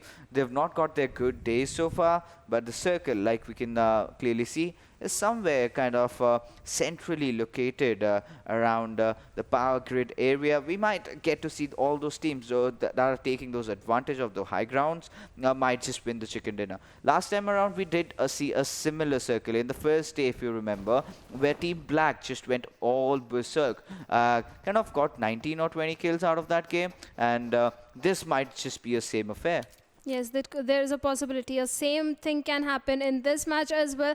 But what I'm interested to see is at the southern side, La Cobria side, because there are 3 squads and Team XTR is not stopping for anyone. They are going in for those grenade knocks and have managed to take down Octis from Team 8-Bit as well. And there is another grenade coming in. This grenade is going to be very deadly. It will be finishing off Octis over there, and he does manage to get some damage. I think he was trying to save some bullets over there, but Team 8-Bit, the rest of the squad is directly charging into the compound and blind rush. They just blindly rushed into this squad. Ben on the other hand managed to take down one of the player of Team 8-Bit as well, but he got counter knocked as well. 8-Bit squad will be getting a revival very easily. Let's see where are the other players of Team Extra. They are way too spread out, and I don't think he'll be getting a backup anytime soon as well. Yeah, the backup is not gonna come anytime soon over here.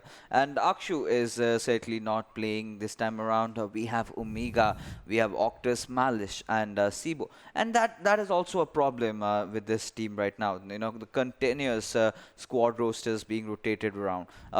We've seen a lot of different players coming out, and well.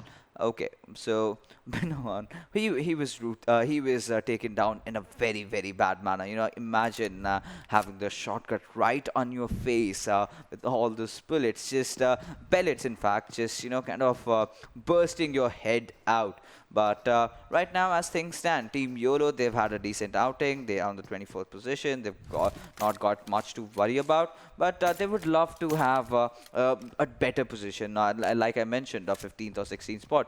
So let's see how this team is going to perform this match around. Yes, we'll have to see. And another team we have to look out for is Team Cloud as well, because they have not been that consistent. They are also at the bottom in the leaderboard as well. Let's see how things turn out for them, because right now these two squads are in very close vicinity to each other. And I think YOLO Deku has some hint over there that he knows there is a squad in the outskirts of that area. Let's see if they manage to spot them out as well. If you look at the formation of both the squads, they are having a pretty similar formation, but Team Cloud is way too spread out, and Kai is trying for that flank. And if he gets spotted by Sagun over there, I think Kai will be a dead man. He will be a dead man. There will be no backup or revival coming in for him anytime soon, because Team YOLO will be just finishing him off as well. And Kai has no idea of the formation of the players of Team YOLO as well. Team Cloud way too spread out. I don't think it is going to work in their favor, but we'll have to see that after some time. And if you look at La Cobria side as well, Team Fear, again, that same mistake they are doing. They are too spread out, and they're one of the player. Noodles is in very close vicinity to the players of Team Savage as well. If Noodles gets knocked out, there won't be any revive. He'll be directly knocked and finished off as well, and Team Fear will lose on one of their crucial players. Noodles has to be very careful. If he manages to spot down the players of Team Savage, he should give a call to his teammates and instantly ask for a backup, and then engage in a fight with Team Savage. But we'll have to see that after later stages of the match. But Team Extra is looking pretty good. They managed to get some kills in their favor as well in the starting of the match. Yeah, let's see what is going to really happen over here. But the players of Team GooDBoyS, they are sitting in the center. The players of Team Zeus, they've got a good control over the Montenuevo town. And Picado is somewhere in the, kind of in the center of things. And WatchMyGP, they are looking they're looking good right now. They've got all the loot that they can get from that area. They've got all the smokes that they need. They've got absolutely everything. But Team Fear, like you mentioned, they have to be very careful, because all the players are very much split out from each other. And now they have also got to get inside the circle. I just hope they have those vehicles. You know, these are the three pillar stones of Miramar. Never, never, ever ditch the circle. Never travel without a vehicle. And always try to have that hilltop for yourself. So as long as you get these three things right, I think pretty much the basics of this map are clear. And you need to have a good map knowledge as well. You need to know how to traverse around the map, traveling with your vehicle. And you need to know how to drive a Mirado through those hilly areas. Or if you do not have that, take one of those pickup trucks. Use them properly. Get yourself into a good position. Create cover. Use those mini buses, and do whatever you can to win, but as long as you do not cheat. So I'm fine by it. Survive your way to victory, crawl your way to victory, gun everyone down your way to victory. Does not matter. Everything that is on the line is how you get that chicken dinner. So right now the players of Team S-Cloud, so they've not had a good start. They got eliminated very, very early in the last game, and now they've got Team YOLO in their radar, and Slacker is gonna pepper a few bullets down onto its Mondo, but sadly could not connect. Yes, sadly couldn't connect those bullets, but I think Slacker will keep trying for that, because K is just right behind that ridge area over there.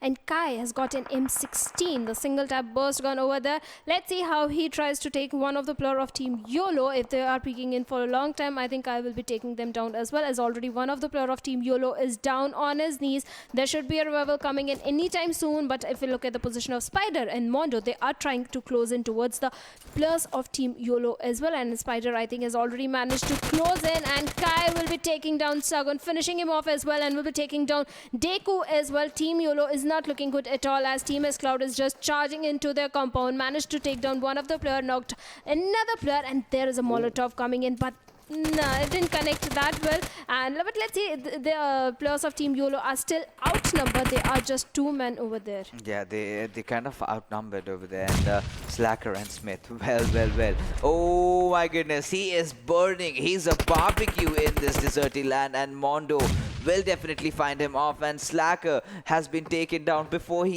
even realized what really happened. And S-Cloud suddenly were in a back foot, now have taken the driver's seat, and as they are pushing in onto it, Smith, and let's see how long can Smith hold it off, and no is gonna be the answer, and Mondo will manage to get the better of him, and with that, Team YOLO become the first team to get eliminated from this match. Yes, they did show some sign of improvement in the last match when they did step up, but this exit, the early exit, it is not going to go well with the players of Team YOLO. Let's see how things turn out in the last match as well. But if we talk about the players of Team Fear, they are still a little spread out. They are outside of the zone, and the squad, which is in a very close vicinity, has to be the squad of Team Savage. Team Fear has got the advantage of the height as well. Elixir, Mr. Elixir, I think he's trying to scout that area, trying to get as much information about the other squads if they are in a close vicinity as well. But you have to be very careful when you are scouting in Miramar. And here comes our first airdrop, in which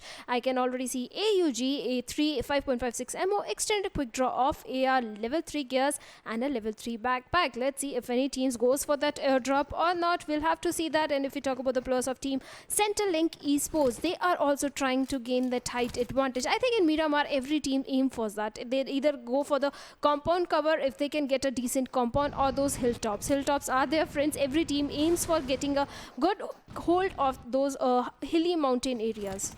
Yeah, the hilly mountain areas are a very crucial spot. But, you have to also have your guards up every single moment. And you also have to make sure you do not overextend. Because I've seen a lot of teams taking the entire, being the king of the hill, they spot down a lot of teams. And they constantly, try to pepper down bullets after bullets, trying to find that knock. But what really happens is that they kind of tend to be overextending themselves. And someone from the sidelines having a bolt action will just instantly pop his head off.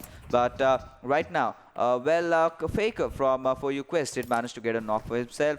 Team GooDBoyS, they've already lost out on Casper. There's just the 2 players surviving, and they've got a whole match right up ahead. And it's just 10 minutes past. They have to survive for like 15 minutes more. And as the game slowly progresses, it's gonna get more and more intense. But this is a circle. We can see it's somewhere shaping down towards the southern side of maybe Picado, or might be a change might happen, and it might just go all the way down to Chumacera, where all the teams have to make those quick early rotations, and we can see a lot of vehicle transition fights. Yes, we will definitely see those vehicle fights as well, and they have to be very careful when making use of those vehicles, because they can get easily blasted off, as 8-bit Omega is trying to do exactly that. He does manage to give a lot of damage to those vehicles, but the player has already moved into the safer compound, and Fear Noodles is making use of those Mirado and Team Fear. They have decent vehicles, but they are spread out. They are spread out, and Team Extra has managed to spot them down as well, and they are trying to give some damage to the players of Team Fear as well, but they managed to retreat from this fight. They are not engaging in this fight as of now. And Bumblebee is right in front of the squad of From Heaven. He's the solo player from his team, and Team Heaven have already spotted him down as well, but there is a backline support coming in any minute. But before that, Bumblebee will be getting knocked out by the Heaven Nuke, and he'll be finishing off as well. And Bia from Brother-in-Arms DC is managed to take down one of the players from Team Heaven as well. They have to play 2-man squad. They were already playing 3-man squad. They lost one of their players. Now they are down to 2 players. They managed to get 1 knock from the players of Team Heaven. Let's see if they directly charge in. I think they are going to charge in. RR is trying to directly charge in towards the squad of Team Heaven. Inky has been revived, and they are outnumbered. The players of Brother-in-Arms are outnumbered. They have to be very careful about this push, this rush they are going to do towards the squad of Team Heaven.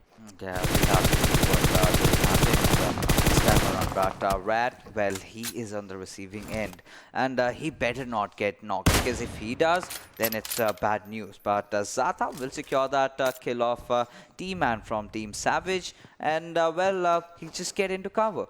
And he still has the players above him, that is the players from Team Centrelink Esports that are watching it around. But this is where I'm telling. So imagine Unsolved kind of spotted someone down in a different angle, and he's just right out in the open taking shots on towards him. And he gets taken down by the players of Zata, in fact, by this particular play. But right now, Brothers in Arms, they are also in an engagement against the players from Team Heaven. And a knock has definitely come in, but those grenades are going to be very, very crucial. And now RR instantly made that knock. change this position. That's a good way to approach this. But running away from fights, I do not know if they actually want to take it or they are just backing off. Zata managing to find Zuyol again, another beautiful headshot with his Kar 98. He is definitely on a prowl. Yes, definitely. He is on a brawl, and the squad which is in a bit of trouble has to be the applause of Team Zeus, as one of their player is down on his knees and Ronin is trying to give that revive. Zata has spotted him down as well. Let's see if he manages to take one in the knock from the applause of Team Zeus over there, because there are just only 2 players in that compound. Other 2 remaining players are a little spread out as well, and Zata, making use of those Kar 98, tries to get some damage but failing to do so. And if we talk about the positioning of Centrelink Esports, they are in a very good spot. They have got a height advantage as well. I think a perfect grenade or perfect spray they can easily manage to take 1 or 2 players from Team 8-bit who are at the lower ground as well. Yeah, they certainly can do that, but right now, ooh, that was a cheeky shot. And Zata, he's playing really well. Had they got all their 4 players, they could have even done better. But right now, Zeus have managed to revive their own teammates over there. They've got really nothing much to worry about. Not a lot of things happening as all the players are kind of settling in. But the next circle is going to be a bit crucial over there, because we can get a slight idea of where the zone is going to form. And all the teams have almost everyone has kind of settled in. It's just Team REQUIEM and it's the players of Team REQUIEM and the players of Team Exodus that are outside the circle as of now. But it's still the 3rd circle, nothing much to really worry about. And Zata still trying to continue his onslaught with his Kar 98. Yes, he is trying to give some damage using those Kar 98s, but let's see if he manages to take 1 or 2 knock. But Zeus Ronin manages to take down GooDBoyS Zata with his mini over there. But there should be a revival coming in any time soon, because the players are in the very close vicinity, and the Zata will get an easy revival as well. But if Centrelink Esports pushes towards them, then they are in a bit of trouble. But Brother in Arms DC manages to take down the players of Team Fear as well. REQUIEM Mukeshu has to heal up really fast. This was the last first aid he had. He has to give priority to the zone. But the squad that is waiting right in front of him has to be the squad of Team NPJ. And if they hear the buggy sound, then Mukeshu is going to be in a lot of a trouble, because NPJ will try to spray him down as well. And Team Centrelink Esports, just look at their position. They are having a very good position. They are having an upper hand on the squad of Team GooDBoyS as well. They are trying to give some damage to the players. And if they caught an open, they don't have any much scope of movement as well. They won't be able to take down knock of the players of Team Centrelink Esports. Let's see how they approaches towards this fight. Yeah, we certainly have to see right now. But Hades from Fear has managed to take down DC over there. Boss will be taken down from the play zone, and Hades will get his confirmation of the skills. And a lot of things are happening. And this time around, the circle with the shift going on to its power grid. We did see a circle similar in the first day. Like we mentioned, Noodles taking a few knocks with his hand grenades over there, and Sweta being on the receiving end from Team WNG. So right now, I think that the best team will be the one who makes the right rotation, because it's almost everything. All the entire circle is almost on that hill lines. You just need to have the perfect ridges to play on. You need to know, you need to have those perfect smokes for yourselves being deployed while taking the fights. And yes, learn to finish off the players on the edges. And Marga will find out Undak over there. But Team Savage, oh my goodness, confirming the kills. And well, they are looking really promising. And like the curse continues, I guess Zeus might not get the chicken dinner this time, because IC has also been knocked out. Yes, IC has also been knocked out. Let's see if he gets a revive or not. But if you look at the players of Team Extra, they are giving a trouble to the players of Team Savage as well.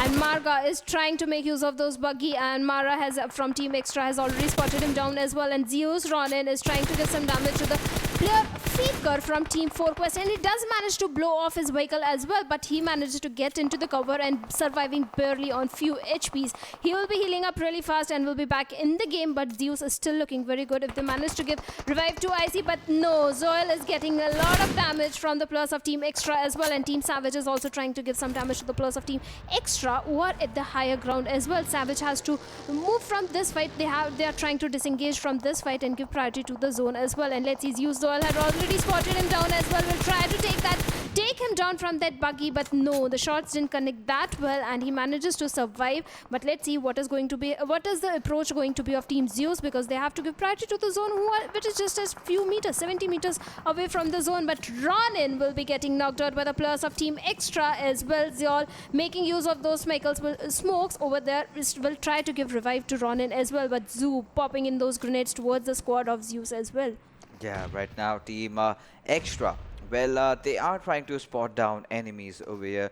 They've got good coverage of that ridge. They are making things play right for themselves. But the members of Team S Cloud, well, they kind of wiped out a whole squad just before this, and they are in high spirits. They were struggling initially, but now they've got the players of Team Savage in their radar. Team Exodus are gonna take an exit from the lobby, and now things are gonna get very, very intense with the final curveball coming in. Centrelink Esports are in such a good position.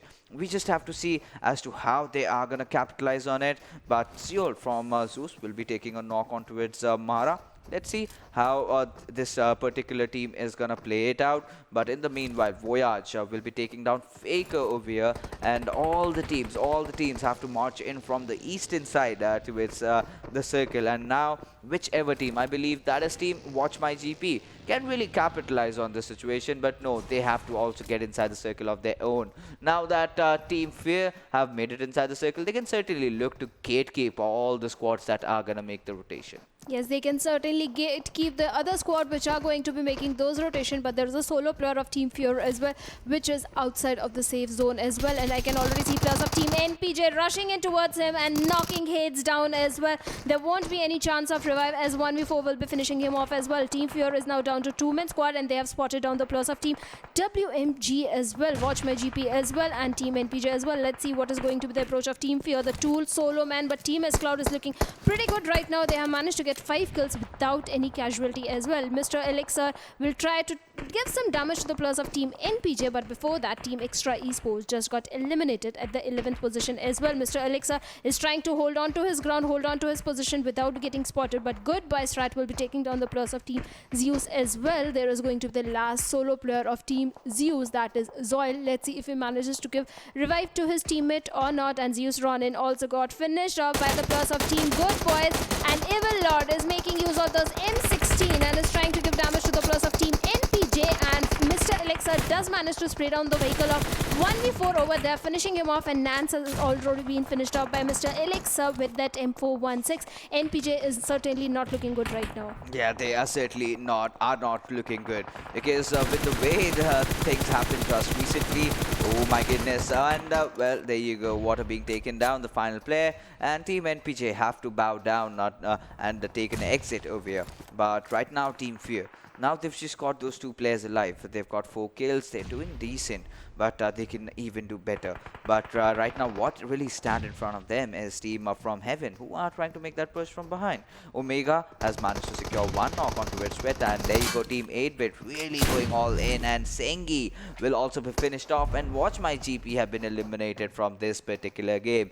But well, now Team Fear find themselves engaging against the players of Team 8-Bit. They also have to hold on to their crowns, as the players from Team Heaven are also gonna chime in any single moment. Alex already taking a lot of damage over there. Octus spraying things out, but Uzi coming into handy over there. But oh my goodness, the knocks coming in from the back lines. Alex has been taken down. It all comes down to Evil Lord. Can he clutch it out, or is it gonna be the players of Team Heaven who are gonna get better at this fight? Yes, we will definitely have to see that, but Team Centrelink Esports is still holding on to that uphill ground over there.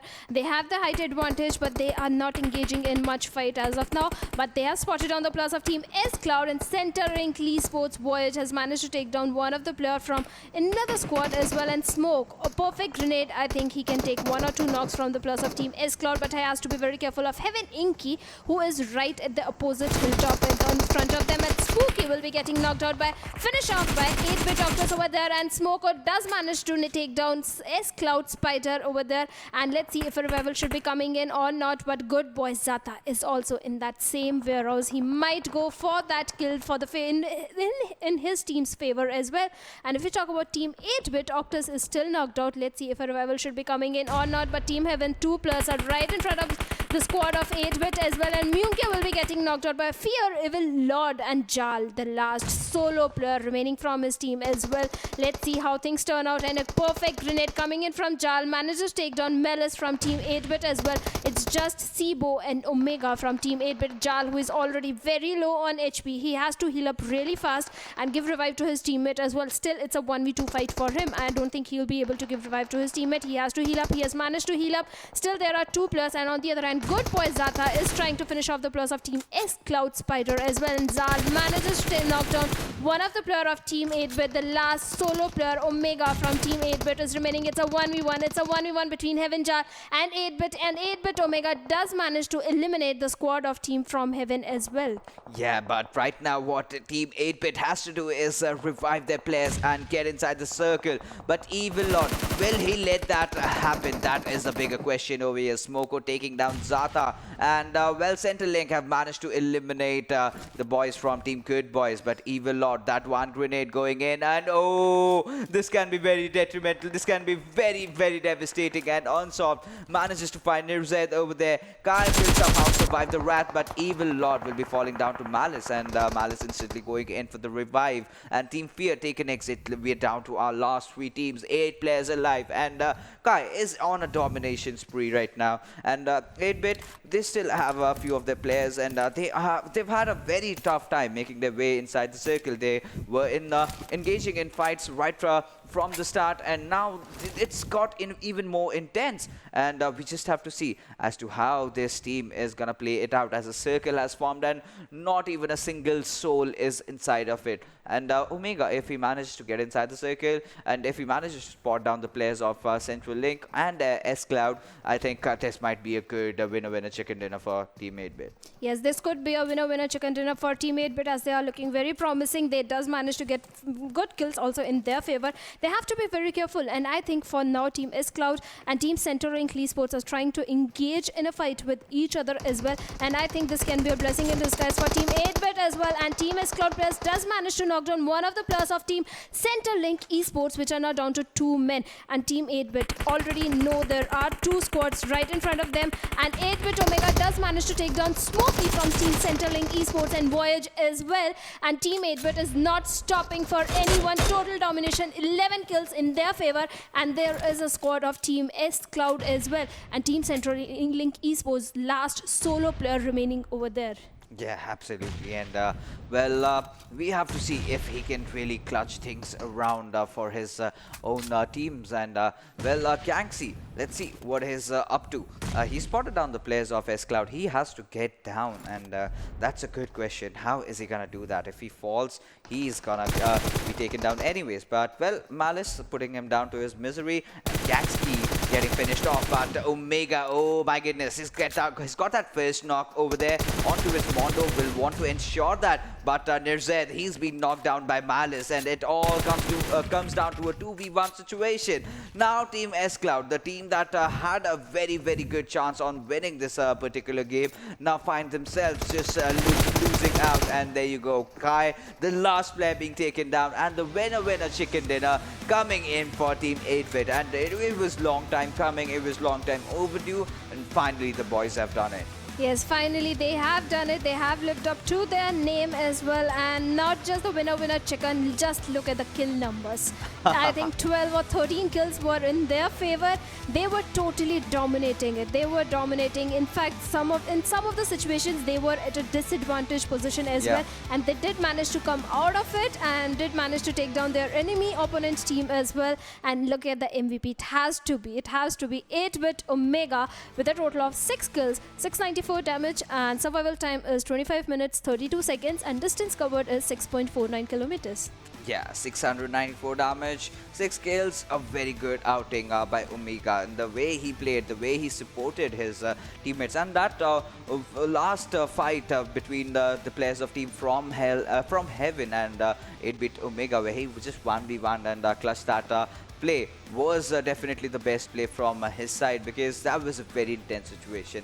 Because after they overcame that situation, they just took down the last player of Team Fair, and it was, I guess, Evil Lord who survived and did not have much trouble playing around. Yes, That. definitely. In fact, first look at the top 5, which are going to be the top 5 players. Hundar, after this match, we'll have to see that, and it has to be 8-bit Omega with 6 kills and 694 damage. Total headshot is 1, and following him is going to be 8-bit Melis with again 6 kills, 554 damage and 2 headshots. Just these two players are having 12 kills in their favor. Yeah, absolutely. You know, that's the kind of dominance these two players did show up in the last final circle edges, and that was the one game in which I could really find some signs of good teamwork between the players. One of the players being taken down, the other one coming right back up for the help, and that is how you have to play PUBG Mobile, because it does not matter how good you are, it's still a team game at the end of the day. You need to use your smokes right, you need to get those high ground advantage, you need to pop those grenades, and Team S-Cloud, well, I can say one thing, that they have improved. They have certainly improved with the way they took all the fights, but now let's take a look at the match summary and see how the numbers game really mattered over here. 214 smokes and grenades, total 18 headshots. We have 16 knocks, out of which 51 were converted into kills, and grenade kills just that one. I'm kind of disappointed, but at the same time, we have to consider this fact that this is Miramar. Most of the fights kind of tend to happen in those mid-range areas. 3 airdrops were looted, but we barely got to see any. Yes, we barely got to see any. We didn't even saw the use of the airdrop guns as well. Maybe one was DBS. We can say that one could be DBS. We didn't even get to see the use of those bolt action, except for one player who was using a Car 98. This was mostly an AR game. Everybody was just using those ARs and DMRs mini. We saw players using those mini shots as well. So I think that was a pretty decent game. Yeah, it was a pretty decent game, and Team 8-bit finally, after struggling a lot, having their own bad games, and now they finally got themselves the chicken dinner. And now from this onwards, they know that they've qualified to the semi-finals. But when they get into the semi-finals, they know that things are gonna get more tough. But right now, let's take a look at the map standings as to see how things are fared off for all these teams in this particular map, which will be on your screens in any time right now. But if you talk about the standings, I really want to see how much kills Team 8-bit got, and we will just get to know that just about now. 15 kills is the number. That's an amazing outing by the lads. Yes, that is amazing, and of which 12 kills were just by 2 of those players. And Team S-Cloud, they have performed really well. They are stepping up. They have managed to get 6 kills in their favor and 14 placement points. That is why they have the second position with a total of 20 points. Team Fear is also stepping up. They managed to get 6 kills in their favor, 8 placement points, and is at the third position with a total of 14 points. And Centrelink Esports is at the fourth position with a total of 4 kills, 10 placement points, and 14 total points. Yeah, absolutely. And taking a look at the teams that are on the bottom half, we have Zeus Esports, WatchMyGP, Team Exodus, Extra Esports, Savage Esports, Brothers in Arms, REQUIEM, and YOLO. So, well, talking about a few disappointments out this time, it was Team YOLO, REQUIEM, all of them being taken outside the circle. Extra Esport, I thought they would, do something better over there, have a great game. And Zeus Esports, this was just not their game. Had they won it, it would have been their hat trick. But things are as they are, and Zeus, maybe next game might be the charm for them. Or to be honest, I really want one of those teams that are struggling in the relegation zone to just go all in, just go bombarding in Vikendi and take the chicken dinner, to be honest. Yes, I would love to see that. If Team Extra goes for that and manages to take down a chicken dinner as well, that would be something really good to see. Yeah, absolutely. But right now, let's take a look at the leaderboard and see how things have changed after this map, because we will be seeing 8-bit climbing up a bit, and yes, they've taken the 4th position over here. NPJ still remaining on the 5th, but the first position still stands with the team from Hell Esports, and well, the 2nd position goes to Zeus Esports. They've been quite consistent so far. But if you take a look at the next page, we have a few teams that have really stepped up, and S-Cloud definitely being one of those squads out there. Centrelink Esports, they have been good as well. For UQuest, they have stepped up. But we also have to consider this fact that the remainder of the teams have not yet played all their matches. Yes, we'll have to definitely consider that fact as well. And if you look at the teams who are in the bottom, like Team YOLO and Team REQUIEM and Team MT, they are in a bit of trouble. Team MT does have a few matches in their hands as well, but Team YOLO and REQUIEM, they are left with just one last match in their hands. And if we talk about Team OG as well, Paradox OCE, Team Imperial GG, they are also in a bit of trouble. Team BlackMongolia as well. Let's see how they perform in the remaining matches. And Team Brother in Arms and Team Exodus as well. They are left with just one match and they are not even in the top 24. We never know. We never know what is gonna be happening with these squads, because right now we've seen a few squads really faltering out, a few squads not even coming to participate. But if you are not, you are gonna be eliminated. With that being said, we will be heading out for a short little break, and on the other side we have the map of Vikendi coming in and waiting for you guys.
Welcome back, ladies and gentlemen. You are watching the PUBG Mobile Club Open Fall Split 2020 Wildcard Region as we are on with our group stages. And today we have the teams from Group A and Group C going against each other. So right now, as things are standing, Team 8-Bit did get that chicken dinner in Miramar, but can they follow it up with one more? Because the last time I saw Team 8-Bit in Vikendi, they managed to get that second position. So maybe if they play their cards right, because we can see a few player changes over here, and if everything goes according to the plan, we might get to see a back-to-back two chicken dinners. Yes, we did see that with Team Zeus as well. Yes. And we have seen that happening with Team 8-Bit in the first day as well. So we might see that happening again with Team 8-Bit also. But let's first straight jump into the game of Vikendi as the plane trajectory is about to come, and it is going all the way from Peshkova towards Milnar.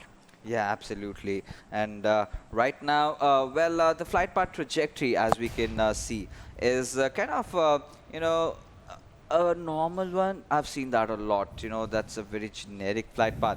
But lately, we haven't seen a lot of curveballs being thrown in Vikendi, because that's the beauty of Vikendi. The first circle completely throws you off your chairs, and you start wondering as to what to do, how to proceed. But right now, all the teams are making their own moves. It's still a 6x6 map. Yeah, the teams are not going to have that much of a trouble. Yeah, of course, if you want to go to Dobro Mesto, you have to pick a vehicle for yourself. But apart from that, the rest of the places are kind of reachable if you just glide your way through.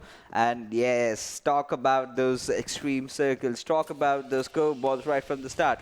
There you go. And this time around, it's coming out at Mopatra. So a lot of teams would want to take that plunge, and YOLO is trying to capitalize on it right from the get-go.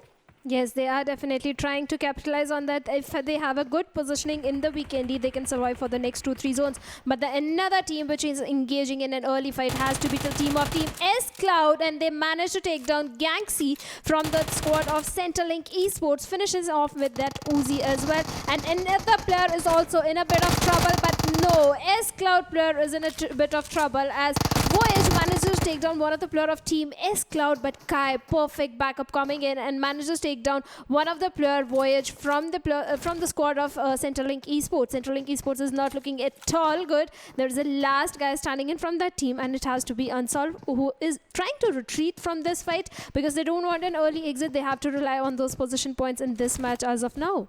Yeah, absolutely.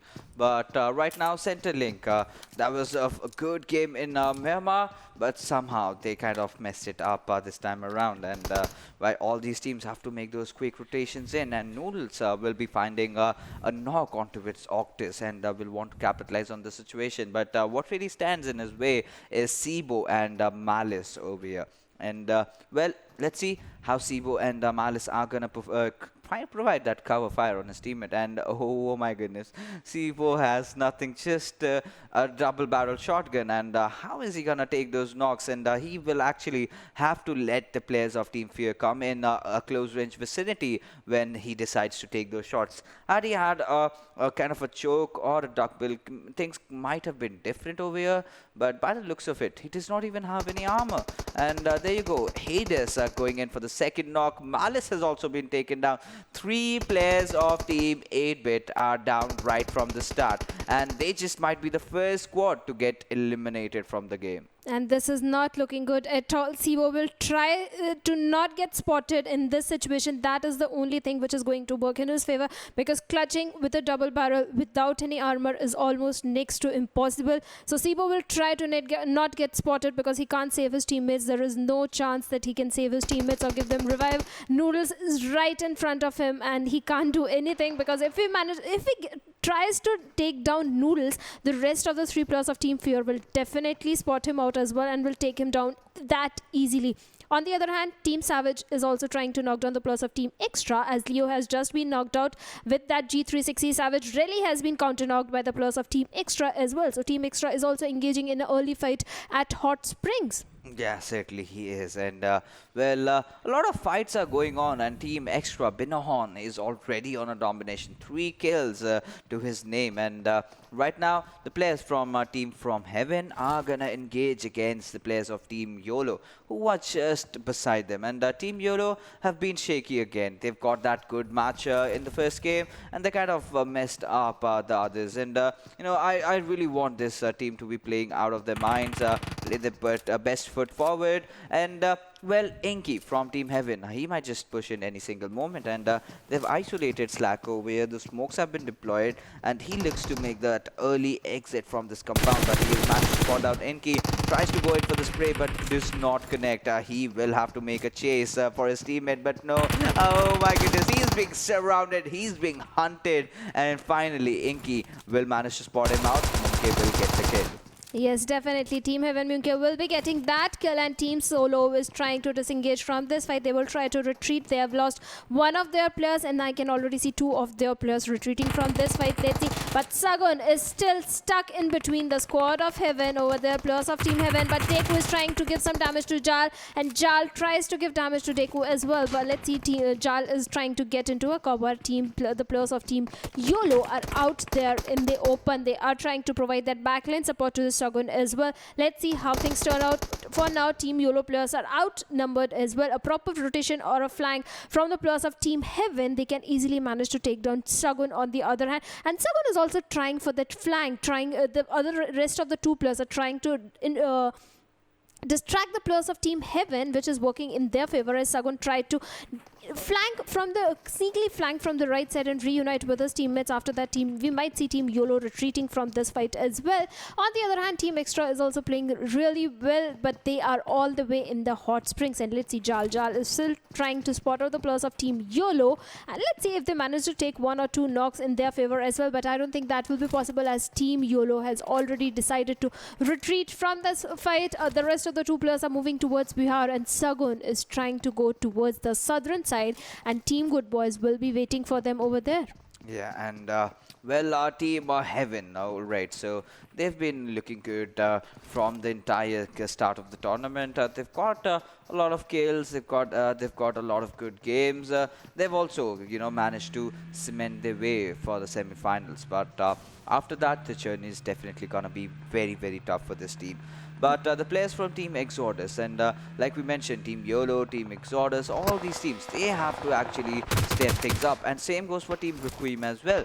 And Ace taking almost knocking down Kuna from Team Exodus. And when he watches the replay and knowing that he survived with just 10 HP, he's gonna be very, very angry. But if you talk about how the circle has fared off, almost 60% of the circle being in the water. But after that, we know what happens. We get those even shifts. It slowly comes in, and by the 5th circle, it makes that drastic shift. And maybe Team GooDBoy can be in a really, really good position to fight this one out. And maybe this can be their chicken dinner game.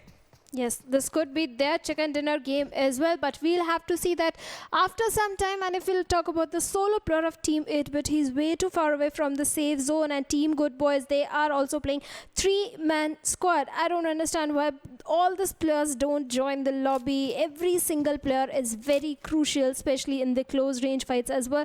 For now, Team YOLO is looking pretty safe. They are holding on to those warehouses near Bihar area. They might want to hold on to their position. There is no immediate threat or immediate action happening anywhere near to the Team YOLO. They will focus on the loot, but there is a possibility of Team Heaven rotating in towards them as well, because Team Heaven is already in a good spot. They might go in for the aggressive gameplay as well in the last match of this. And if we talk about the players of Team S Cloud, they are trying to enter into the zone. They are way too spread out. All the 3 players are way too spread out. The other player, Spider, he is in very close vicinity to the squad of Team Zeus as well. And these 2 players are they are not in a close vicinity or immediate threat, but they are too split out from their teammates as well. Yeah, but right now, we have to see how things are gonna shape out for all these teams. But right now, we have a fight emerging. Brothers in Arms, they are in a lot of trouble. They need their teammates to back them up. Zeno is charging in, And Bumblebee, he'll be taking shots from every single direction, barely surviving on that sliver of HP. There you go, there you go. They've been finished off, just a blue player surviving. Could not do really much over there. And Team Quest will just get those loot, whatever they got in that short span of time. Lionel was definitely providing the cover fire from up top. But GooDBoyS Rat, he's in the nearby vicinity. But Lionel will find off CCCP from Team Exodus, and he is looking to end him. And yes, he is successful. Yes, he has been successful in ending him as well. Team 4U Quest is looking pretty good. They are having a good start as well. But I can't say that for the players of Team but Brother in Arms as well. And if we talk about the players of Team Zeus, they are around near very close vicinity to the players of Team S Cloud. They have to be very careful. And Team Fear, they are having their ups and downs, but have been performing decently in the last 3 matches as well. As of now, in this match also, they are having a good start. They have managed to get 3 kills in their favor without any casualty. But for now, they are rotating in towards the zone. They might go towards Dino Park or just hold on to the edge. For now, I think they are going to hold on to the edge of the zone. Let's see how that turns out for this team, because there is no other squad that can backstem them as well. If we talk about Team Zeus, they are having a good hold over this compound. Let's see how this team performs, because for now, they are being a little passive. On the other hand, players of Team Quest are taking down the players of Team WMG, but special managers take down Zeno, and Lord has been taken down by Sinji as well, and Lord has been finished off by Sinji as well. Team 4 Quest is in a bit of trouble because of the players of Team WMG, and 2 more players are already down. Faker has been finished off by Special.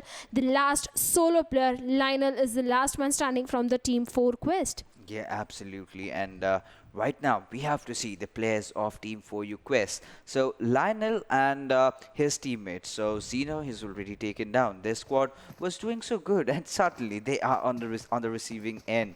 And, that is karma right for you. And it's a revenge. It's a dish best served cold. And that is what happened. And they just pushed on Brothers in Arms. And now they got pushed by WatchMyGP. And all their players are being finished off, and it's just Lionel who manages to escape from the wrath of the players of WatchMyGP. And he has to also make the rotation in, and we know this is still the second circle. We still have 10 or 15 more minutes when the real action is gonna erupt, because Vikendi starts off really slow. All the players kind of find their position inside the circle. They find the best angles where they should fight, and once things start closing in, once the circle starts shrinking, that is where everything happens. But oh my goodness, what a timing from the players of Team FROMHEAVEN, pushing at the right nick of time when Spider was knocked out. And that's just basically Zata trying to help the players of Team FROMHEAVEN. It was completely unintentional, but Kai, well, why would he do that? He just finished himself and his own teammate with a Molotov. I think something happened by mistake, but that was very unfortunate to the players of Team S Cloud and Why Team is everyone Heaven. burning? Yes, they are burning. I don't know. I don't understand, Shadow. I mean, I need to understand why these players are actually... Are they feeling too cold? I mean, that might just be the reason. We'll have to definitely ask them that why they are doing that, but there is the last player is in way too much difficult situation, as he has to clutch it out, which is not going to be that easy, as Team Heaven Myunke will be finishing him off as well, and Team S Cloud just got eliminated at the 15th position. But why did they just knocked out one of their player and themselves with that Molotov? I mean, that is the question that I'm really troubled with. You know, I do not know. I still cannot figure out. I mean, S-Cloud, well, they had a decent performance today. They were stepping up the ladder. They were looking promising. But the next moment, when the squad charges in, is it the fear of being taken down? Did they not just want to give away their kill points? And that's a reason why they kind of decided to end their own lives. Maybe a lot of possibilities happening. A lot of weird things are happening across the globe. So, well, we just have to move on with it. And the second airdrop definitely coming in, and that's an AWM. And a lot teams have to risk getting hypothermia from this. And if they do manage to secure that AWM and have a good scope, like 6 times or 8 times, they can certainly do better and even get a good result in Vikendi. I love the bolt actions in Vikendi, to be honest. Yeah, in Vikendi, you can definitely make use of those bolt action, get that initial knock, and then the other remaining 3 players can directly barge into that compound and capitalize on that knock and make the whole situation in their favor. Let's see if any teams goes for that AWM, because the drop is in the water. I don't think the teams are going for that AWM as of now. But let's see how things turn out. And if we talk about Zeus is in a very good position. Just look at their position. They are having a good hold of that compound, and I think the next zone is also going to be favoring this team as well. On the other hand, if we talk about team YOLO, they are being little safe. They are holding on to their compound Vihar, and there is no immediate danger or immediate push or charge in of any squad towards them. There's a possibility of a solo player of team Centrelink Esports might try and get into those compounds as well, but I think they can easily manage to take him down as well, because he will be outnumbered. But we shouldn't underestimate the solo player ever. And if we talk about the players of team REQUIEM, they are also holding on to their compounds. I think these teams are going to hold on to their compounds until the zone forces them to rotate or change their position. Yeah, right now with the things that they are, we anticipated it, right? We knew the circle is going to have an even shrink, and that is exactly what's happening. Nothing really catching me off guard or catching me by surprise. Team GooDBoyS, well, this was the squad that made those early maneuvers, and they held on. And Zeol, oh my goodness, he is kind of slowly becoming one of my favorite players, if not my most favorite player. But talking about Team Zeus, they've been very good. They've been very good. The last game was a bit unlucky for them, being taken down early. But with the way that they've managed to get those 2 chicken dinners in the first 2 games, I think that kind of compensates for that last shabby game. And they will be looking for another consistent performance. They've also qualified, and they are doing very good in terms of the leaderboards. But tomorrow things might again change, because we have the players from Hell Esports who are going to be joining in, and Godless, with all the havoc that he wreaks upon his team, on his opponents, we'll have to see how that takes place. But right now, as things stand, we have the compatriots, or the counterparts of Team From Hell, that is the players from Team From Heaven, and well, Undak has managed to find out Jal and has knocked him out. Yes, Jal has been knocked out by that M24, but there should be a revival coming in anytime soon. Inky will give him an easy revival as well, and let's see Team Zeus will close in or not. But I don't think they are going to close in. They are in a good position. They are going to hold on to their compound as well. But Team NPJ 1v4, the player is just right in front of him, and they managed to take him down as well. 1v4 manages to take down Casper, and they get that kill in his favor as well. And if we talk about the other players of team number 9, that is WMG, let's see what is going to be their next move. Either they will charge in towards NPJ, but they are outnumbered, or they will just try to hold on to that compound and retreat and completely disengage from this fight. But Team Fear Evil Lord will be taking down the plus of Team REQUIEM as well.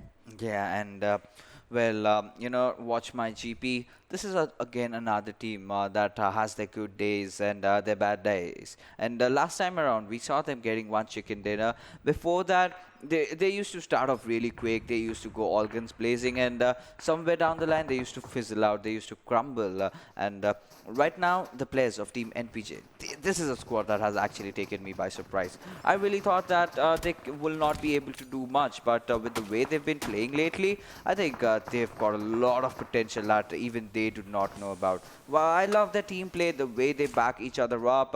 It might not be the best of the assaulters, but with the way they kind of compensated with their teamwork. But right now we have the fight between the players of Team Fear and Team REQUIEM, and Amit Sama being taken down over here, and Hades is going in for the second, but will get taken down by Mukeshu, who goes in for 2 players and does not really want to stop. And well, the last player also being wiped out, and there you go, Team Fear will be eliminated from the game.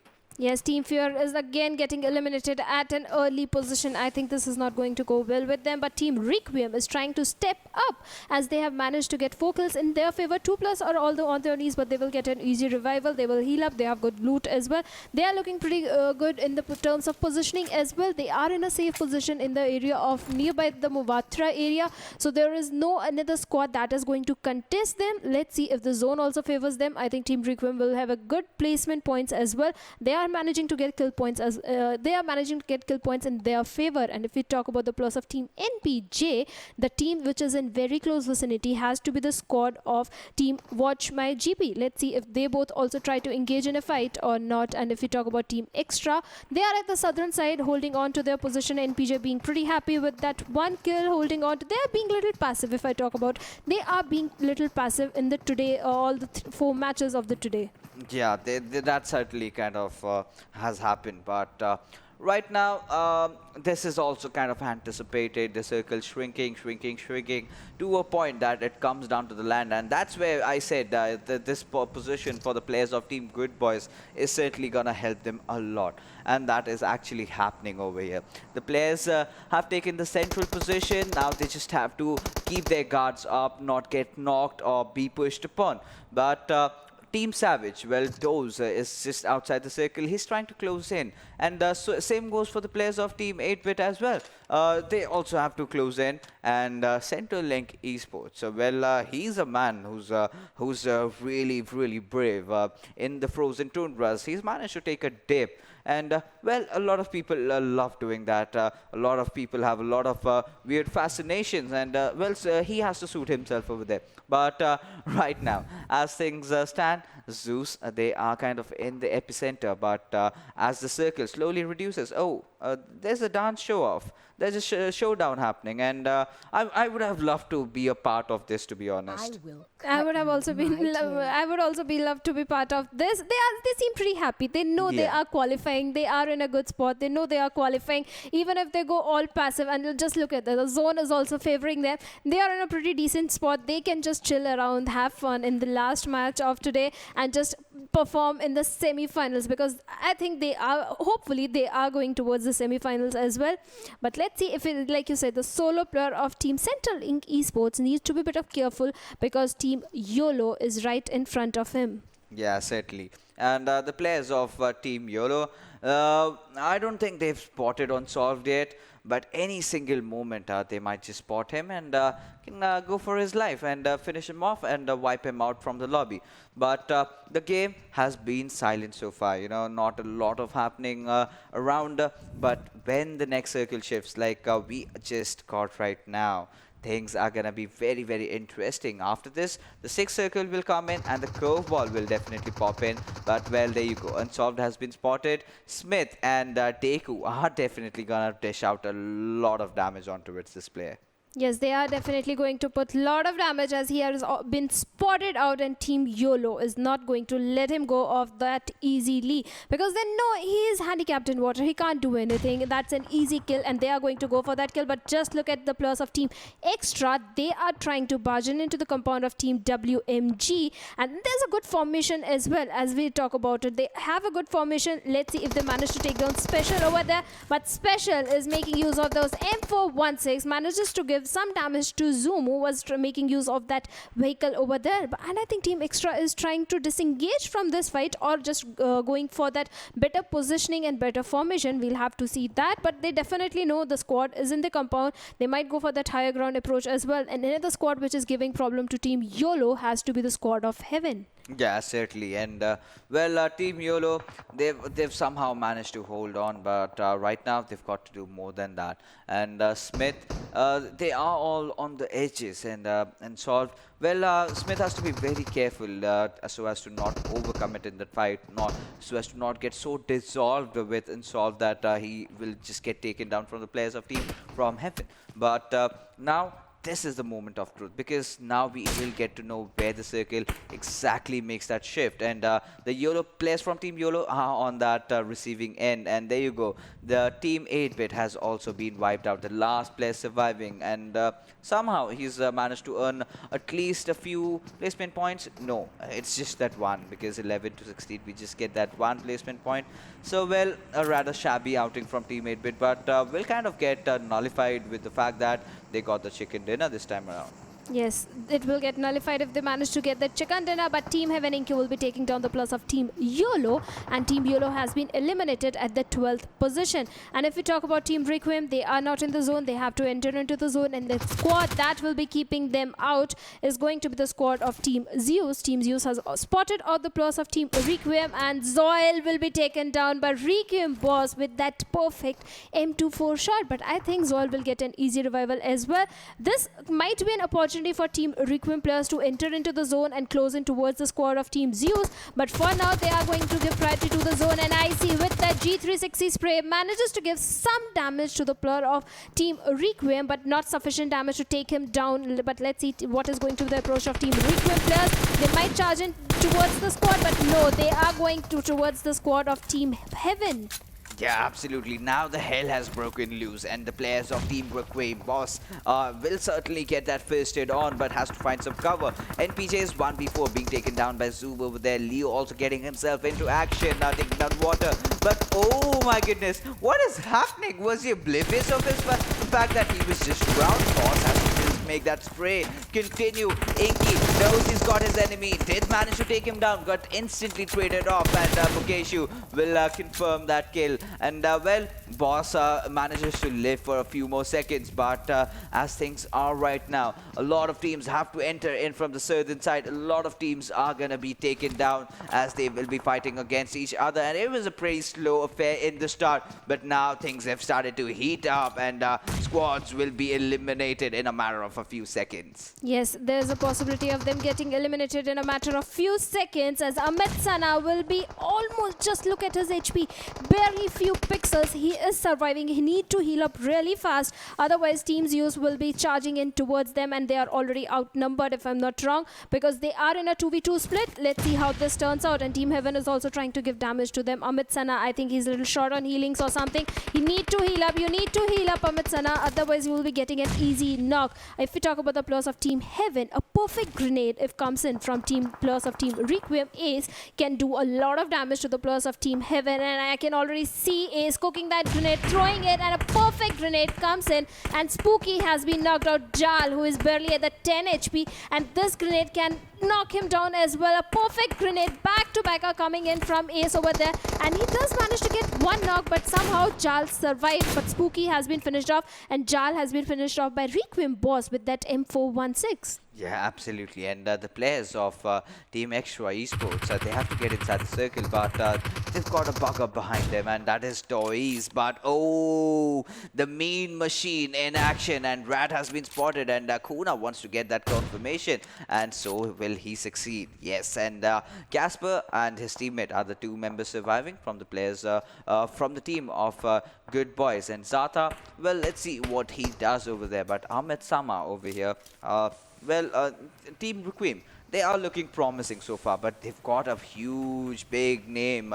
right in front of their heads right now over there. They've got Zeus right in front of them, and they have to get inside the circle, but will also have to simultaneously deal with the squads. The initial positioning of the smokes are really right. Had they, you know, kind of prioritized on the right-hand side, could have been better, but yes, getting themselves into cover, that's a really good decision. Undak taking down Pinohan of Team Extra Esports, and we'll just have to see. And can Team Zeus manage to get 3 out of the 4 chicken dinners that we have had so far? Yes, we'll have to see if they does manage to, but Team REQUIEM is not letting them enter into the zone. Somehow they have managed to come into the zone, and they will try to engage in a fight for the plus of Team REQUIEM as well.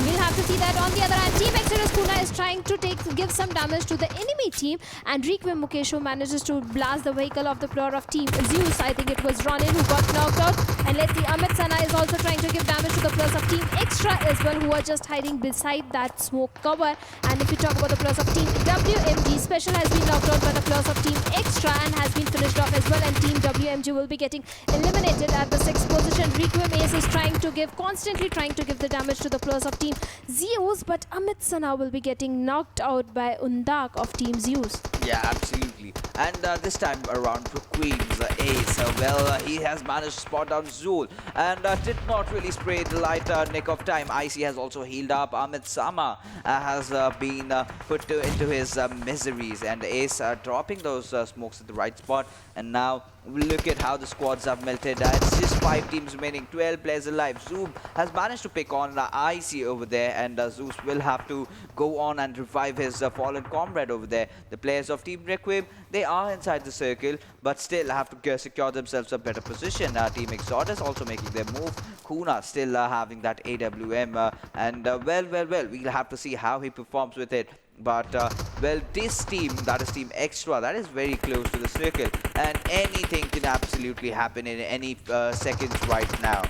Yes, anything can happen any second, and Extra Zoop will be taking down the players of Team Zeus. Zoel and Icy has both been knocked out. Team Requiem is trying to get those kills in their favor, but I don't think they will be managing to do that. But Team GooDBoyS players are on a domination, and Team Extra Zoop with a total 8 kills. There is a grenade coming in towards the players of Team Zeus, and he does manage to take down Zoel with that grenade. Team Zeus is in a bit of trouble as Team Extra is just barging in those, just trying to give those damage to those players, and Team Extra is itself in a bit of trouble as Team Requiem boss managed to take down one of those players. Yeah, absolutely. But right now, if you take a look at the players of Team Requiem, and they have to get inside the circle, and with the things how they are, I am certainly seeing a lot of smokes being used this time around. But Team Zeus, they are actually not giving up over there.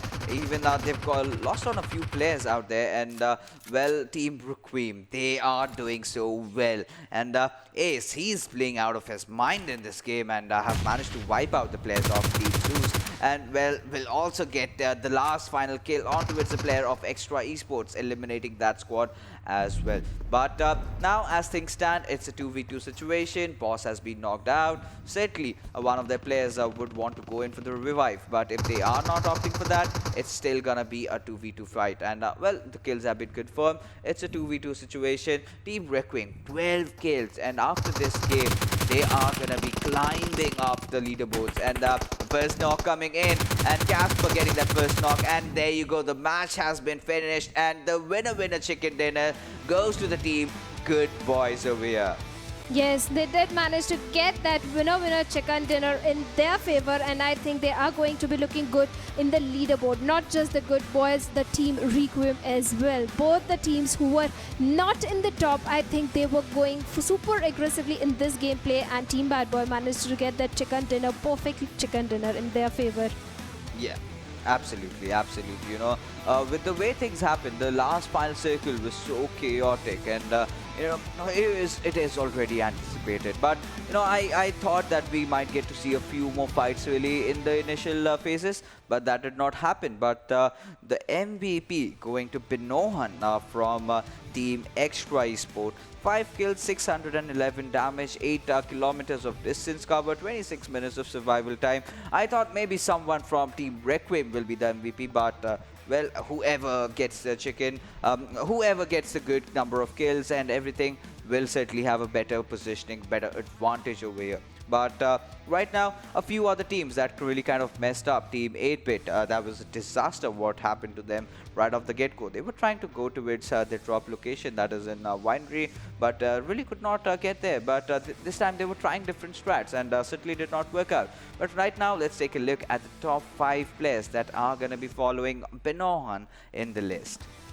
And that has to be Requiem boss with a total of 4 kills, and just look at the damage, 1100 damage the single guy has managed to give with 4 kills and 1 headshot. And following him will be another player of Team Requiem, that is Mukeshu, with 4 kills and 595 damage with 1 headshot. And another Requiem player, Ace, is going to be there with 4 kills and 425 damage. That is amazing, 1100 damage from boss. Yeah, absolutely. And you know, finishing things off, it is gonna be Zata from GooDBoyS over there. And the way team REQUIEM has played, I know, they've been at the center of everything. They've been taking fights from the late mid game towards the end of the final game where they got taken down. But kudos to their grit and determination that they held on. They knew how important this particular map was for them. And right now, let's take a look at the match summary and see how the statistics, how the numbers have fared out. And 117 smokes and grenades being used. Pretty decent. Total headshots, 8. Okay. Turtle knocks, 65. Good. Being converted to 56. Okay. And then we have 2 grenade kills and 2 airdrops looted. So overall, it was a pretty standard Vikendi map. And a few teams, like we mentioned earlier, we're not playing. A few teams just have just their 3 players. So yeah, of course, if they had been a full 64-man lobby, things could have been otherwise. But as things are right now, GooDBoyS might finally have secured themselves a chicken dinner after a long time. They are looking really promising. Yes, they are looking promising, and they had to perform in these matches. The teams which were at the between 10 to 20th position, they had to perform in this match to look good, so that the other bottom teams can not beat them down below in the top bottom 8 position. Yeah, but now let's take a look at the map standings and see how the teams have fared off. And the winner chicken dinner, like we know, has been taken by the players of Team GooDBoyS, and 28 points for them. But REQUIEM, with those 12 kills, have managed to just edge in very close at 26 points. Extra Esports, they've been really good as well. Consistency is definitely the word that I'm searching for. 9 kills, 19 points. And Zeus Esports did go in for the position. They were consistent as usual. Nothing really surprising me off, catching me off guard. But a few teams have definitely stepped up. Team Exodus as well. Yes, Team Exodus have stepped up. Team FROMHEAVEN, they have been pretty decent throughout the tournament. In this match also, they are finishing at the 8th position, and they have good number of kills as well. But Brother in Arms, 8-Bit, YOLO, NPJ, these are the teams who had an early exit, which I think is not going to go that well, especially for teams like Team YOLO and Brother in Arms as well. But Team NPJ, I think they will find themselves in a pretty decent spot as they are the 13th position with 2 kills. This match was today was not there. Not just this match, today was not their day. Absolutely, it was not their day. We all have our good days and our bad days, and we just have to learn. You've made those mistakes. Yes, how are we gonna capitalize on that? How are we gonna learn from it? But right now, let's take a look at the kill leaders and see how well cemented Cordless has himself over there. 33 kills, no one even closer. Inky is definitely trying to follow him up. But considering Cordless has played 4 matches less, well, when he plays 4 matches, his remainder matches, he's definitely gonna get on his top, on the top. But take a look at his damage. It's 5,797. That's preposterous. Yes, and look at the damage of Heaven Inky as well. 6411 damage. That is something really huge. And I think both these players, Heaven Inky and Hell Godless, are some 2 players we need to look out for. And see Wale as well. He has got 27 kills and a damage of 4,905. Yeah, absolutely. And right now, as we take a look at the next set of teams, we have White, Icy. Then we have Action, Ronin, and Sanchir. So, team from Hell, we are definitely going to see a lot out of them tomorrow when they come to play in. But Icy, he's been impressing us so far. And even Ziol, that lad as well. So, Ronin, even I think the entire team of Team Zeus has been so consistent. They've been reflecting that on the scorecards as well. Even when the overall standings are gonna come out, we will witness how well Team Zeus have been playing all their matches. And yes, right now let's take a look. Without any further ado, let's take a look at the leaderboard and see how these teams have fared off after the final game of Vikendi that we had. And Zeus Esports have finally managed to take the lead, but we still have to consider that fact that they've played their games, and From Hell Esports have still 4 games to cover. Yes, From Hill Esports still has 4 games to cover, and if we talk about team From Heaven as well, they are also in a pretty decent spot. But the team which has stepped up is going to be team GooDBoyS, which are at the 9th position with 102 points. Centrelink Esports has also stepped up a little bit, is at the 12th position with a total of 90 points. But Seal Esports, they still have 4 matches, so I think they are in a pretty decent spot. They are at the 16th position with a total of 87 points, and Team Beer as well. I think these two teams, if they continue consistent performance in the remaining 4 matches which they have in their hands, I think they are good to go. But if we talk about Team Exodus, Team Requiem over there, Requiem is still in a pretty safe spot, but Team Exodus, they are at the 23rd position. If any of the team which are at the bottom and have 4 matches left, they perform better than Exodus, then I think Exodus won't be qualifying to the semi-finals. You never know, because even if we talk about Team Requiem and even Savage and Exodus, they've all played the 12 games right now, and the remainder teams that they are yet to play a lot of games. So 4 games are definitely too much for them to catch up, and if they play well tomorrow, then these teams might be in a lot of trouble. But yes, taking a look at the final chart, all these teams, if they are not gonna step up, well, Brothers in Arms and YOLO, they've been pretty shabby. They've not been able to live up to the expectations. It was just that one game from Team YOLO that was really good. Apart from that, they've been dwindling down the lines. But as things are as they are, so we did see some good teams coming up, some unexpected wins over there. Team Zeus getting those early initial 2 chicken dinners, then kind of messed up in the 3rd game, and in the 4th game they were right back at it. But Team 8-Bit finally putting an end to their miseries, got themselves a 1 chicken dinner throughout the day. But that was it. That was all they had to be content with. But with that, we have finally come to a close for today's evening, as all the matches are done. But we will be definitely seeing you tomorrow, so don't forget to come in, and at the same time, same place, I'll be your host, Fixes, signing off alongside Shadow. Take care, bye-bye, sayonara.